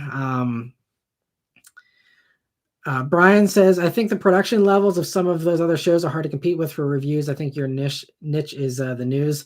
Yeah, I think there's certainly some of that as well. I mean, obviously like Haggerty and, you know, Throttle House and those guys, I'll never be able to compete with them. Unless again, I have a huge amount of money to, you know, burn on some type of huge crew and, you know, videographers and editors and stuff like they do. But yeah, as a one-man crew, I'm certainly limited. And so, yeah, there's some of that as well. But I mean, there's, you know, I don't want to, you know, I don't want to like highlight anything, but I will say that there's a lot of other channels out there that have as good of production value as me or worse, have presentation skills as good as me or worse, that get and have videos that when I've watched them, at least in my opinion, they are not as well done as mine, and they still get more views than my videos do. So there's some other disconnect there. You know, I don't know. Yeah, I have a bunch of theories about, you know, YouTube and stuff like that. I'm not going to go on a whole long rant, but, you know, it almost seems like there's an artificial ceiling in some ways. And I'm not just going to, you know, play the blame game and say it's not my fault, because I totally take responsibility for the fact that I'm not putting out videos as good as some other channels. But I think that there is also some other stuff going on, and I can't explain it. I know, even I've talked to David Patterson about this. I mean, his channel is doing a lot better than mine is, but he also says the same thing, where both of us have had commenters that say, I've been subscribed to you, and yet your stuff never comes up in my sub feed. Your stuff never comes up in my recommendations. And I have to literally type in the search bar for your name in order to see your content, because otherwise it never is shown to me. And a lot of people have come up to David and me and been like, oh, it's such a bummer that you quit doing YouTube. And it's like, to some people, you know, I guess if you don't remember to search, or if you're not, you know, or if the YouTube algorithm just hides the channel, then there's some people that think I literally died or something because they just never see my stuff and never remember to look it up. And so, but David has seen this as well, where our channels are hidden from actual people who chose to subscribe. And YouTube says it doesn't happen. They've denied it, but it is a fact. I believe my subscribers over YouTube. Like when people say they haven't, you know, it's being hidden, I want to know why. And I want to just have a fair shake at this. And if my channel and David's channel are being hidden and other channels aren't, what gives? You know, what did I do to make YouTube upset? Is there some glitch? Is it some innocent mistake? What's the deal? You know, I would love to know, because it's literally like my career depends on it. But unfortunately, I haven't gotten anywhere as far as trying to figure that stuff out. And YouTube will probably never take accountability for any of that kind of stuff anyway. But I think some of that is certainly not making it any easier for me. But, you know, I'm not, again, going to blame everything on that. But anyway, I don't want to get off course here with this too much. But let me see some other questions here. Goth Rocker, thank you so much for another super chat here. He says, I think the Mazda CX-90 video was a good idea to film. I'm not an SUV guy, but Mazda, in my opinion, has really nice looking vehicles, probably has the best looking SUVs. Hope you cover the new Mazda sedan. Yeah, I hope they do a new sedan. They haven't really said anything about that, but I hope that they do, because they got a great platform now with that new, you know, platform in the CX-90. So that platform just shrunken down a little bit, but keep that engine and that new transmission and put it in a sedan, that'll be a fantastic thing to drive. It'll be, you know, like a 3 Series or a 5 Series with Mazda reliability and, you know, a straight 6 engine. I think that'd be amazing. So we'll see what they do with that. But I'm glad, you know, you liked the CX-90 video. And yeah, I think Mazda's doing really great things. The big thing about the CX-90 is the price. You know, if they go and price it, you know, at BMW levels or something, and they really push for the premium thing, then they might have an uphill battle. But if it's if it still is a value play, then, and they realize that they are not still a full luxury brand, I think that they could have a huge hit on their hands the same way, Kia and Hyundai did with the Palisade and the Telluride, where they made these super, high value packed vehicles for the same money as all the other stuff out there. And they just ran away with the sales as a result. Double Strike Photo says, part of it, I think, as far as getting back to the YouTube discussion, is that YouTube incentivizes very frequent low quality posts with clickbaity thumbnails like shorts versus quality long form content. That is true, but at least what YouTube says is that they also really value the long form stuff as well. And the reason why I actually believe them on that is that you can serve better ads that pay more on long form content. If you're looking at a short, and then you're, or even on, Reels on Instagram or something like that, if you get an ad, it's going to be something you're probably just going to flip past really quickly. And obviously people can skip the ads on YouTube, but at least there's only a 5-second thing before you can actually skip it or whatever. So you actually have to have people sit down and watch that ad. And these are people that also aren't just casually flipping through shorts or Reels or TikToks. Like, these are people who decide to sit down and watch a video, and there's a quality audience, and it's so that's reflected in those ad rates, and so YouTube sells those ads for much higher. And so I think YouTube still values the long form thing, because that is obviously their forte as well. But I think it's just the clickbaity stuff and just the sensationalizing of everything over the past few years that's just made it tough for people that are doing straightforward, honest, classy videos, I guess you could say. It makes it tough. But again, that's no excuse either, because there's others that do the same thing out there on the YouTube world and in the car review space, and they still get tons of views, and they're not using clickbait. They're just doing good car reviews, and the views are just there for them. And it's just, like I said, there's just some disconnect here.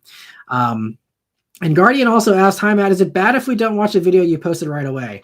Definitely not. YouTube, their whole thing is they say they want to serve the right video to the right person at the right time. And so, it doesn't really matter. I mean, I think the algorithm might pick up on a rapid rise, just if that to them is perceived as, wow, this is really getting everyone's attention, and it's just the click-through rate. So it's basically just comes down to when you see it. If you click on it, then that sends the message that, ooh, like this person really likes this. Let's keep recommending this stuff to them because they clicked on it. The more stuff that gets skipped that sends the signal that, oh, maybe they're not that interested in this person anymore. So it really comes down to not watching it immediately, but just watching. No, I mean, you don't have to watch every one, but that would be the clear signal. If YouTube's algorithm works, that if they show you a recommendation or you see it in your subfeed or whatever, but if you click on it immediately and then you watch it all the way through, and if you also like and comment on it, that is like the perfect thing for YouTube. They're like, wow, this person loved this video. They watched it the entire way, so they had very high viewer satisfaction, which is what YouTube wants. They want you to be happy on the platform and enjoy the stuff that you're watching. So if you watch something and click away right away, they're like, oh, that's clickbait. Let's bury that, is what the algorithm thinks. But if you're watching it all the way through and then you're liking and commenting, it's an engaging video. That adds to the satisfaction as well. And that all, is kind of what helps. So it says my connection is unstable. Please wait while we try reconnecting. So hopefully we didn't get disconnected here. The message went away. Let me know if you guys can still hear me. It just gave me a message that the connection was unstable. Hopefully we're still good. It still says I'm live. Hopefully this is still okay. D Block says we're good. Thank you. I appreciate that. It says I stuttered, but I came back on. Cool. Thanks for the update, Kyle and D Block. So anyway, but I see Angel also has a super chat here I want to get to. He says, hi, Matt, I just want to thank you and channels like yours for helping me get my new to me Fiesta ST, my most fun practical car I've ever owned. I'm glad you had the video help you. I'm glad you were able to get a Fiesta ST. They're great cars, and I'm glad that the video helped you. And thank you for watching and for letting my channel and other channels help you. I think there's a lot of people that don't even want to do the research these days, and that's kind of one thing that I was talking to someone else about this recently, how there's a lot of people who don't do the research. They don't care. They just want something very, basic, and they don't even bother to do research, and they just want something cheap and affordable, and that's it. So I appreciate you guys, doing the legwork of doing this research, because that's, what keeps the views coming in for sure. And Rafi says, hey, Matt, late to the video today. Hey, at least I'm able to listen to the beginning again. I love the live streams. Well, thank you for watching them. And yeah, you guys can always go back and watch anything you missed. But these will always be available after the fact too. They record, and all the comments and stuff record as well. So you can always go back and check that out. Linda says, I guess we should watch the ads and not skip. We need to share your videos on Facebook also. Yeah, I mean, I don't want people to do things just for me or anything. It just comes down to, hopefully YouTube is serving you ads that are interesting, that ideally, are just things that you want to, see and all that. As far as the videos on Facebook, that certainly helps. I know Facebook really tries to bury links outside of the site.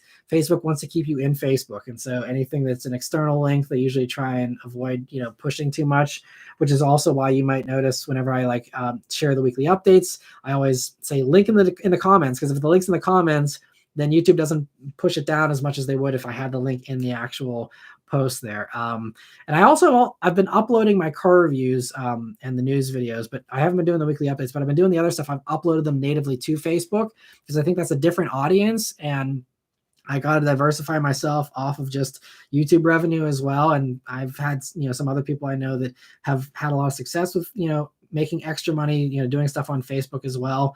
It's pretty slow with the progress for me so far, but that's something that I'm, trying to work on, going forward here as well.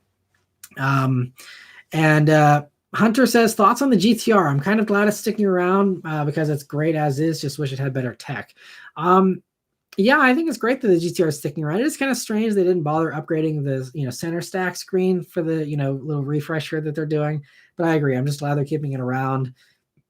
And I mean, the GTR still has all the basics. It still has the smartphone integration, still has a touchscreen. If I needed like a sweet daily driver, all-wheel drive, kind of vehicle, and I had the money to spend on a GTR, that would be, like a prime daily driver. Again, if you needed all-wheel drive. If you didn't need all-wheel drive, then be going back to the CT5-V Blackwing that I was gushing about here at the beginning of the video.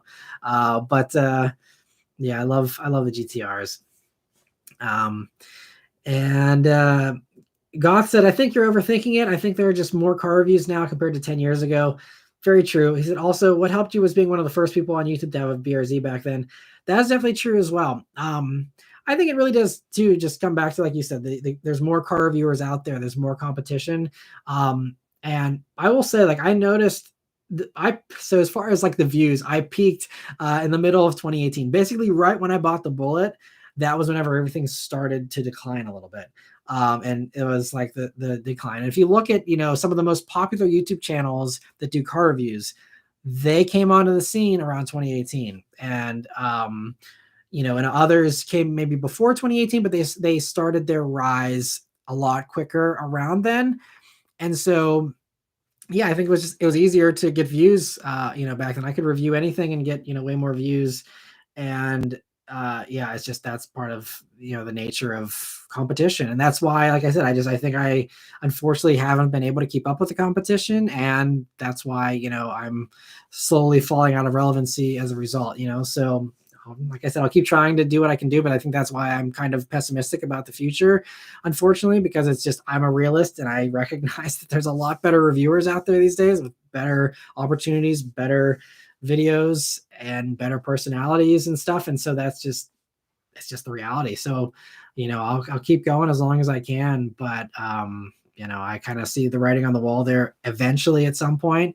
And unless, again, something changes somehow radically, I don't anticipate it getting better, unfortunately, at least not wildly better, but, we'll see. Again, I don't want to be a Debbie Downer, so we can just, move on from that whole thing. But yeah, I am probably overthinking things. I usually do overthink things, but I'm really just trying my hardest to just put out the best stuff I possibly can, like I said, with all the little improvements. And Hunter says it's hard to review sports cars in PA year round. Very true. And that's why it's funny with stuff like the Blackwing when they set it on snow tires. It definitely adds a new dimension to those sports car reviews whenever you're reviewing them in less than perfect conditions. Smile from Al says, hey, Matt, really appreciate you being real about the challenges of operating a YouTube channel. There's a UK-based YouTuber called JM on Cars who talked about this, specifically on Carfection. Yeah, and I've seen some others talk about this, and this is also stuff that I've discussed with a lot of other big YouTubers out there, and we've had very open conversations. And I'm not the only one who's struggling. I mean, I'd say that my views are a lot lower than a lot of my buddies that do this, and so it's a little more urgent for me than it is for some of them as far as trying to improve stuff. But there's a lot of us that are, I mean, we're really burnt out, and a lot of I wouldn't say a lot of them, but there's some of them I've talked to who, this probably isn't sustainable forever, and so I don't want to speak for anyone else, so I won't, name names or anything here, but it's something that's it's getting tougher and tougher, and then it makes it worse with TikTok and stuff. Those things that no one wants to watch a 20-minute video anymore. Everyone wants a 15-second hit and on to the next thing. So it's just a changing landscape. We got to try and evolve and adapt to it the best we can, and hopefully we can actually make a living off of it, during these transitions. Focus RS says, "Hey Matt, Blaze here. Love the new change in the channel with the new ideas and putting up more content more often. Your videos and uploads always pop up right away for me." Well, that's great to hear. I'm glad that it's at least the algorithm's working for you, and I'm glad that you're enjoying those new types of videos. I was really happy I had some more free time here in the past month or so to try all these other ideas that I've been wanting to try for a while. I've had all these different video ideas that I've just never had the time to do, and so I'm glad I had that chance. And I'm going to try and still do some more of that. And I will say that I'm getting more and more press cars scheduled, and things are picking up here, so I have a little less or less few gaps in my schedule than I had in the past. So we'll see how many like used videos I'll be able to do here in the next, couple of months. I'll try and still work some stuff in, but not as much as I have been doing here in January. So, but I do want to still do more used stuff, more viewer stuff. That is, I think, one thing that I can do that is different than what most other people are doing. Most other channels don't do the used stuff or viewer cars as much anymore. And so if I can at least, maybe try and get away from the competition a little bit and just not compete and go with some other niche, maybe that can help, prop up the channel a little bit too. So I definitely want to do more of that here this year, and other, new ideas as well that I have, bouncing around in my head too. Gene, thank you so much for the little super sticker there. I really appreciate it. And I'll keep an eye out if you have any other questions. Oh, you did have a comment here. So he says, "Hi, what are your thoughts on the Kia K900? I bought a 2015 for 25 grand and it's loaded. 420 horsepower V8, leather everywhere, glass roof, cooled and heated seats. Sounds like a great purchase." Yeah, that was one of the ones I was considering covering in a future used car bargain video, because it's another one of those you can get a lot of car for very little money. The thing with those that is one of the reasons why I haven't covered it in those bargain videos yet is that they are pretty rare because they didn't sell a lot of them, so there's not a lot on the used market. So the selection isn't quite as plentiful as it is for like the G80s and the Alpha Giulias and all that kind of stuff that I've covered before. But it is one of the ones I'm considering covering here, in the future, once I get through a few of the other ones I want to cover first. But I think the K900 is great. Now, I haven't driven that old generation, that the 2015 that you have. I did the brand new one that, came out, or I guess the last one before they got rid of it, which I believe is the 2018 or 2019 that I did. And that one was great. I was super impressed with that thing. Really nice car for the money. I love those things. And Double Strike Photo said, if only I didn't have a car that you already reviewed once, Audi S6. Well, I appreciate, the offer there. Yeah, and there's some of those cars too, though, where I reviewed them a long time ago before I had as much experience as I do now, where I wouldn't mind going back and doing a new review on some of that stuff, especially some of the stuff that was the most popular, like, the 350Z or something like that. Vehicles that were early on in my career that I think I could probably do a better video on now. That's, a little more well-researched and, has more context, especially among other vehicles that it competed with at the time and stuff.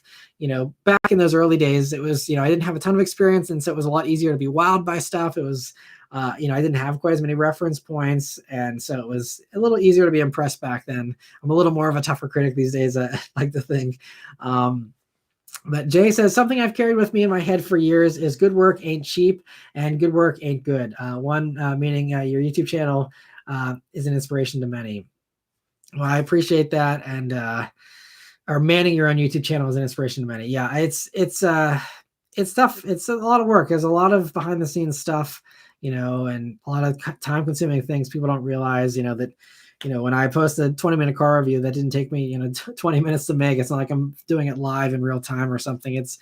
There's a lot of work that goes into it. And like I've said before, it takes a few hours of film, and, it takes me about 12 hours at least to edit a car review.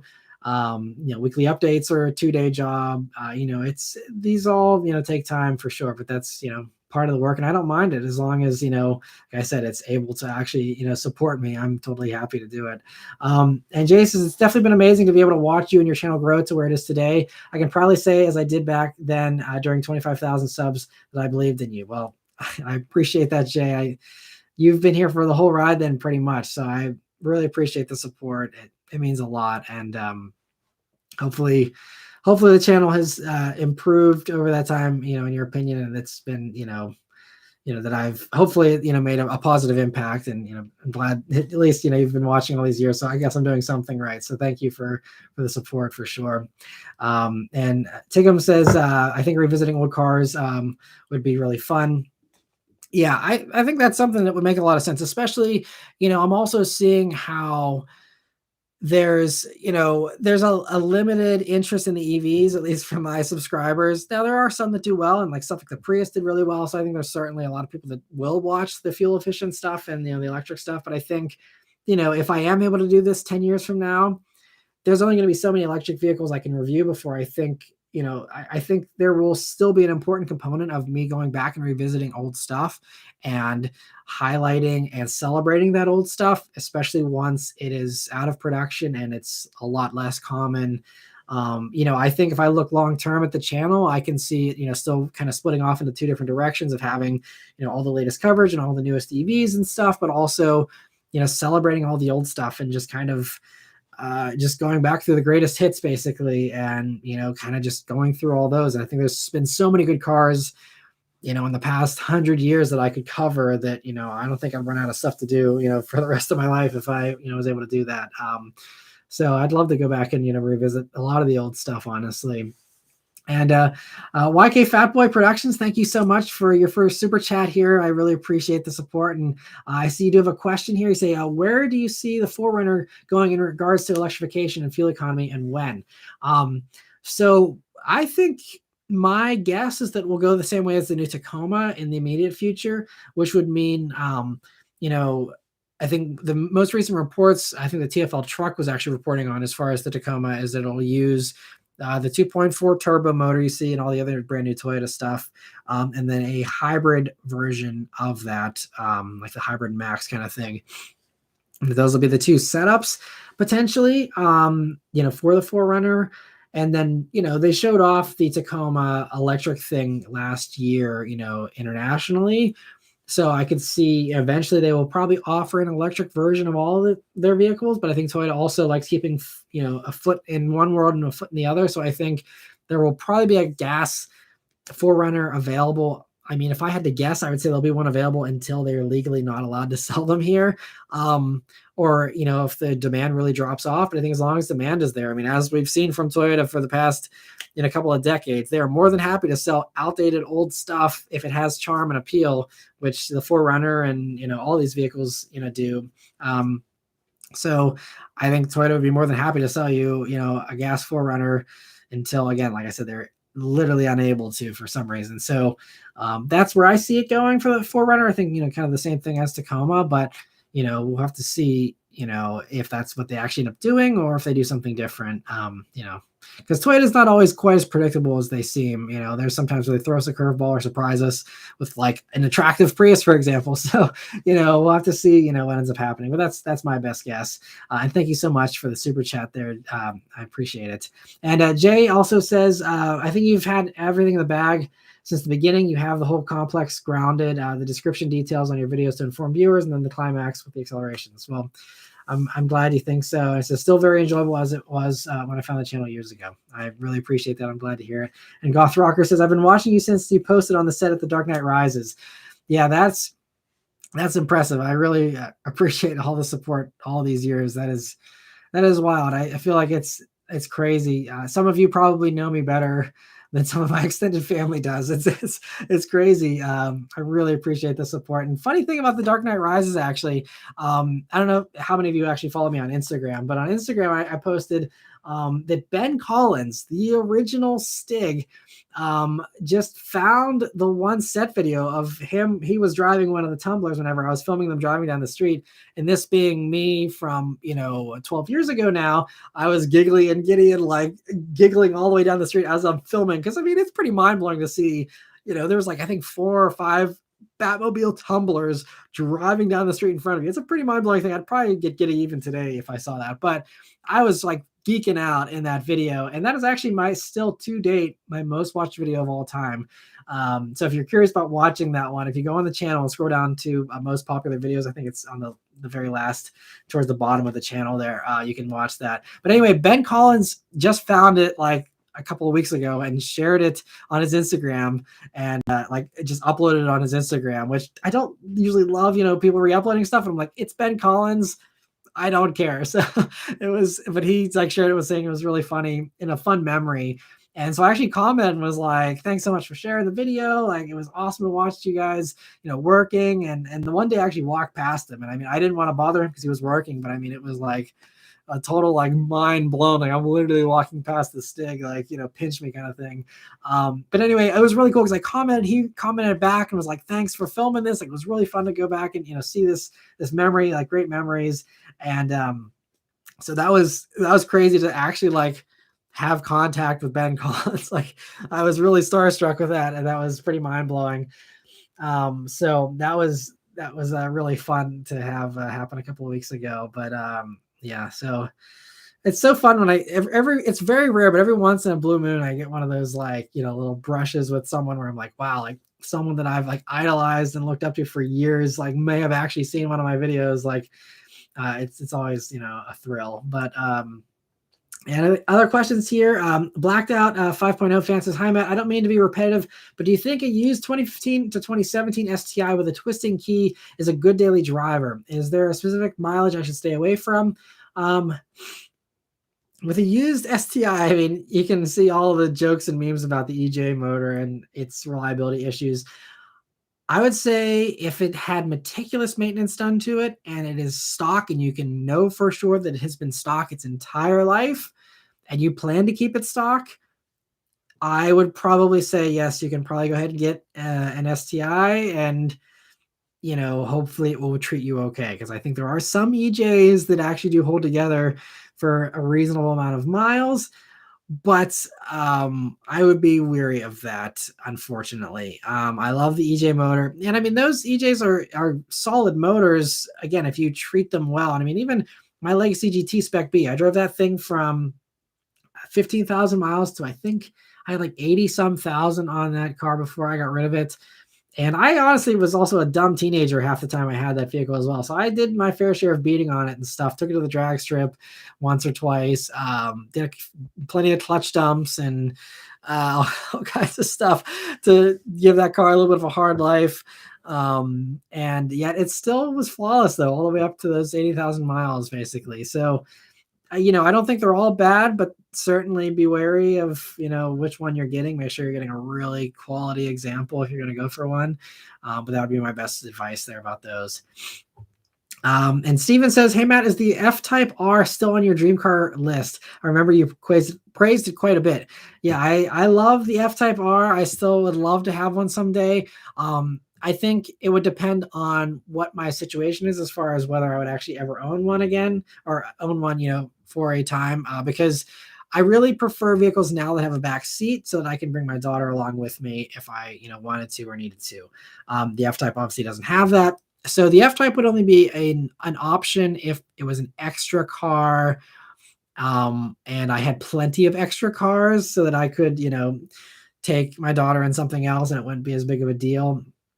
But right now, like, I think my dream third car, if money allows, which is again a very big stretch, but if I could, I would love a Lexus LC500 convertible someday. I don't know if they're ever going to depreciate to a reasonable amount for me, but that would be the pick, because it has a back seat, but it has that fantastic exhaust. They look so good, and it has the Lexus reliability, so I don't have to be terrified about an older one. That would be probably my dream third car if I ever am fortunate enough to have such a thing. But yeah, but I do love the F-Type R, so I love those things to death, and I would love to own one someday. Maybe it'll happen someday down the road, but Rafi says, can't go wrong with the Lexus V8. And I definitely agree. And Smile Per Mouse says, I watched your old review on a Red 330 Ci ZHP. I'm sure this was a while ago, but did you find that car approachable to drive? As a parts advisor for BMW UK, I'm considering getting one soon. That's awesome. You're a parts advisor for them. That was a long time ago, and I didn't have a great opportunity. It was very nice of the owner to let me drive it, but it was in an area where there weren't a lot of good corners, and I didn't have a ton of time with it, and that was also very early on. That was probably in the first dozen or two reviews that I've ever done. So it wasn't my best work for sure, but I mean, I liked it. I think those E46s are all great. I think, yeah, that's E46 generation, I'm pretty sure, right? Yeah, so it was a lot of fun, though. I think that motor was great. It handled really well from what I remember, again, from, whatever that was, 10 years ago or so. Tigum has his opinion on it. He says, I have a 330 ZHP. That's awesome. Thank you so much for chiming in. I appreciate that. He says, fantastic, handles well, comfortable but sporty, low enough power to redline it all day and not go to jail. Good sound. Needs some TLC to keep running, but that's it. That's awesome. Thanks so much for giving that insight. That's so cool that just so happens someone in here owns one. That's so cool. And Rafi says, I'm patiently waiting for a used GSF to come up on the market. I actually don't remember if you reviewed one or not. I have. So I've done, I did a yellow one and a white one. So I did two of them. I think the 2016, and then I did a 2018 or wherever the last model year the GSF was, I did as well. And I talked about how I think it's going to be, a future collectible and stuff. So I had two experiences, thankfully, with the GSF, and absolutely loved living with those cars for a week. They were so much fun. And Jay says, your video on the 2013 Civic Si blue sedan is hands down my favorite video. As I've said before, it inspired me to buy my 15 Civic Si before my Type R.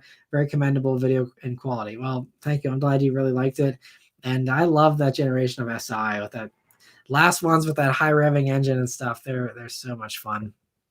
And Mark says, would you choose the new Honda Accord without the 2-liter turbo, or just go with the current 2023 Camry? Trying to think what I would do in that situation. I don't know. I'm not in love with the Camry interior.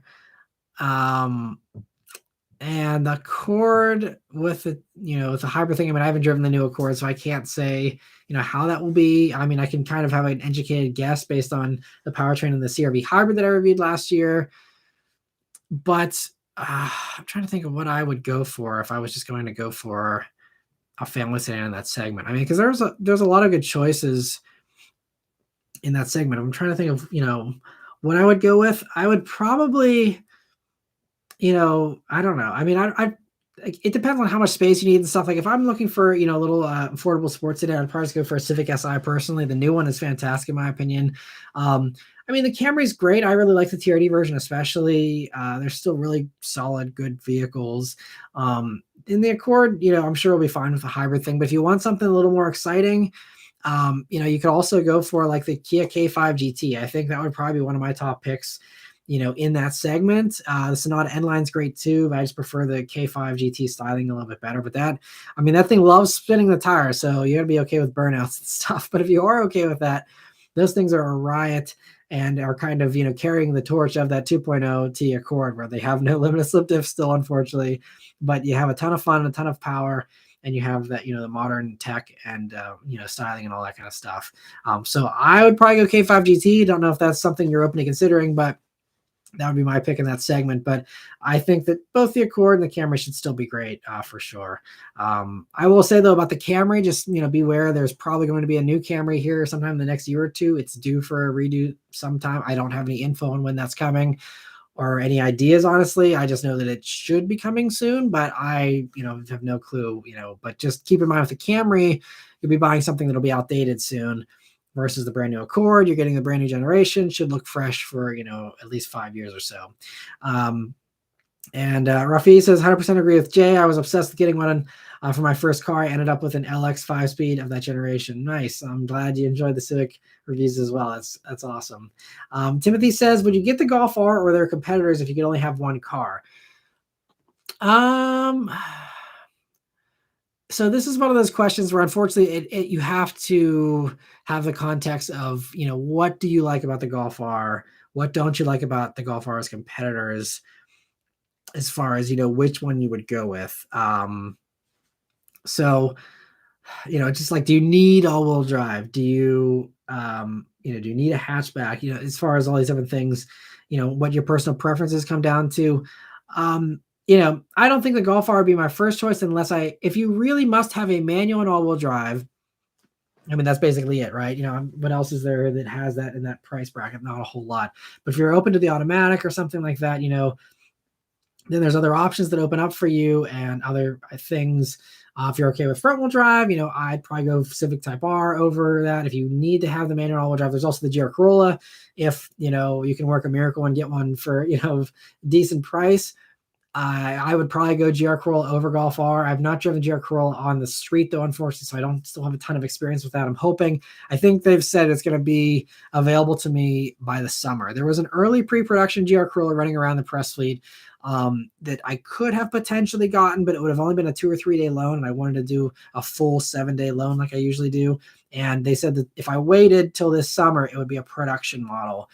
And I want to see, what a production one is like. So the pre-production one, was still fine, but I was grinding the gears a little bit. It was a little tricky to be smooth with that manual and stuff.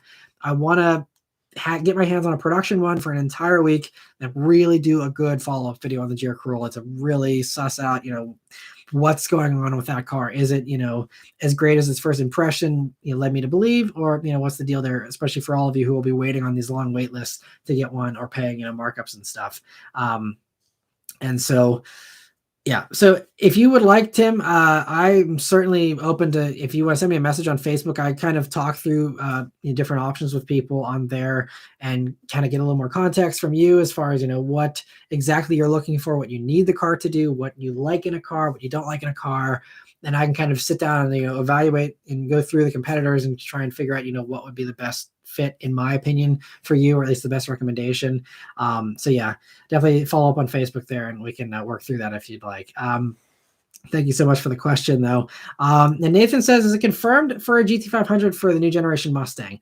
Hasn't been confirmed officially, but I think we all just know that's probably coming. I think there was an executive who said something about how there will be a higher version of the Mustang, and that's probably what it's going to be called. So I think it's one of those things, does it need to be confirmed for you to know it's coming? Probably not. I think it's a safe bet unless, they get scared off by, emissions, regulations and things like that, potentially. But I'm pretty sure they'll do a GT500. I would put money on it, I think. And Rafi, thank you so much for the very generous super chat. He says, I love it, Matt. Keep up the amazing work. I always appreciate it. Thanks for joining, Rafi, and for being a member, and for everyone that joined here. We got about 4 more minutes here, then we'll wrap it up. I see Steve just joined here, another member. He says, hi, Matt. Don't know if you have covered this, but do you think there is much of a future for hydrogen-powered vehicles? I haven't covered it yet in this live stream, but, I think hydrogen has a future. I think it's a great idea. And in the past, I've mentioned how I think, hydrogen could be the actual long-term solution. I think the EVs could kind of be a nice bridge to kind of get us by and get things switched over quicker. But I think if you look 20 years or 30 years into the future, we'll see how battery tech evolves and what happens. But I think hydrogen has a real strong future. It's just a matter of the infrastructure. I mean, people complain about the electric infrastructure. And the electric infrastructure is, I think, actually pretty good for 2022 buying trends and just how small of a market the EV market is, to have as many chargers out there as they do for how few EVs are actually out there that aren't Teslas. I think that they're actually pretty decent. I know obviously some people have had bad experiences, and so clearly there's still room for improvement there. But, that infrastructure, there's all these complaints. There's, a handful of hydrogen stations in the country. So, it's got to increase exponentially, before there's any kind of serious consideration for hydrogen, for at least commercial, or for at least for, consumer vehicles. Commercially, I think it has a better future for, long haul vehicles, 18 wheelers, things like that. I think that's where hydrogen makes the most sense in the nearer term. And you can, have a more limited infrastructure there, and that's okay if you have it on regular trucking routes and stuff. I think that's kind of, I think the best way forward for those. And that's also, they don't have these space limitations with huge, fuel cell tanks and stuff like you have with, smaller, vehicles. So I think there's some of that at play as well. But I think hydrogen has a promising future, but it's a long way away. And I think right now the chance of hydrogen playing out are almost as good of a chance as like fusion energy has at this current moment, where it sounds promising. We have some advancements and some developments and people are working on it, but is it actually going to be something that actually, makes it to reality on a large scale? We'll have to wait and see. So yeah, it's interesting to think about, and we'll see what happens. But I'd like to think that hydrogen would have a future, but we'll see. So Snowman says Ford fired all the GT500 engineers. Interesting. I had not heard that. Well, that certainly throws a wrench into the GT500 plans, I guess. I mean, they could always bring in new people, I guess. But yeah, I don't know. I mean, we'll see how Ford does. Like I said, it kind of seemed like they, didn't do as much as myself and a lot of other people were expecting with the new Mustang. So maybe they'll just phone it in and we'll have the dark horse and that's it. And end of story until the electric one comes. I don't know. We'll have to see. I'll have to look into that about the engineers. That's interesting. I hadn't heard that anywhere. So thanks for bringing that to my attention, Snowman. But anyway, Jay I'll say this is the last comment here. He says, sorry, I forgot to mention your 2019 RDX video as well. That was a very good review. I'm glad you liked that one as well, Jay. Thank you so much for all the support and all these years of support, especially from you and from everyone. I really, really appreciate it. And thank you all also for joining this live stream. Hopefully you had an enjoyable experience here. It's been great talking to you guys here today. And I'm hoping to I'll see if I can try and do another one here maybe later this month, because things aren't too crazy busy after Chicago here for me. So maybe I'll try and sneak another one of these in here before March. We'll see. But I always appreciate these. Always enjoy these. Hope you guys enjoy them as well. I hope you have a good rest of your weekend, and stay warm for those of you who have to deal with this winter still. And I'll see you guys in the next one. But thank you so much once again, and take care.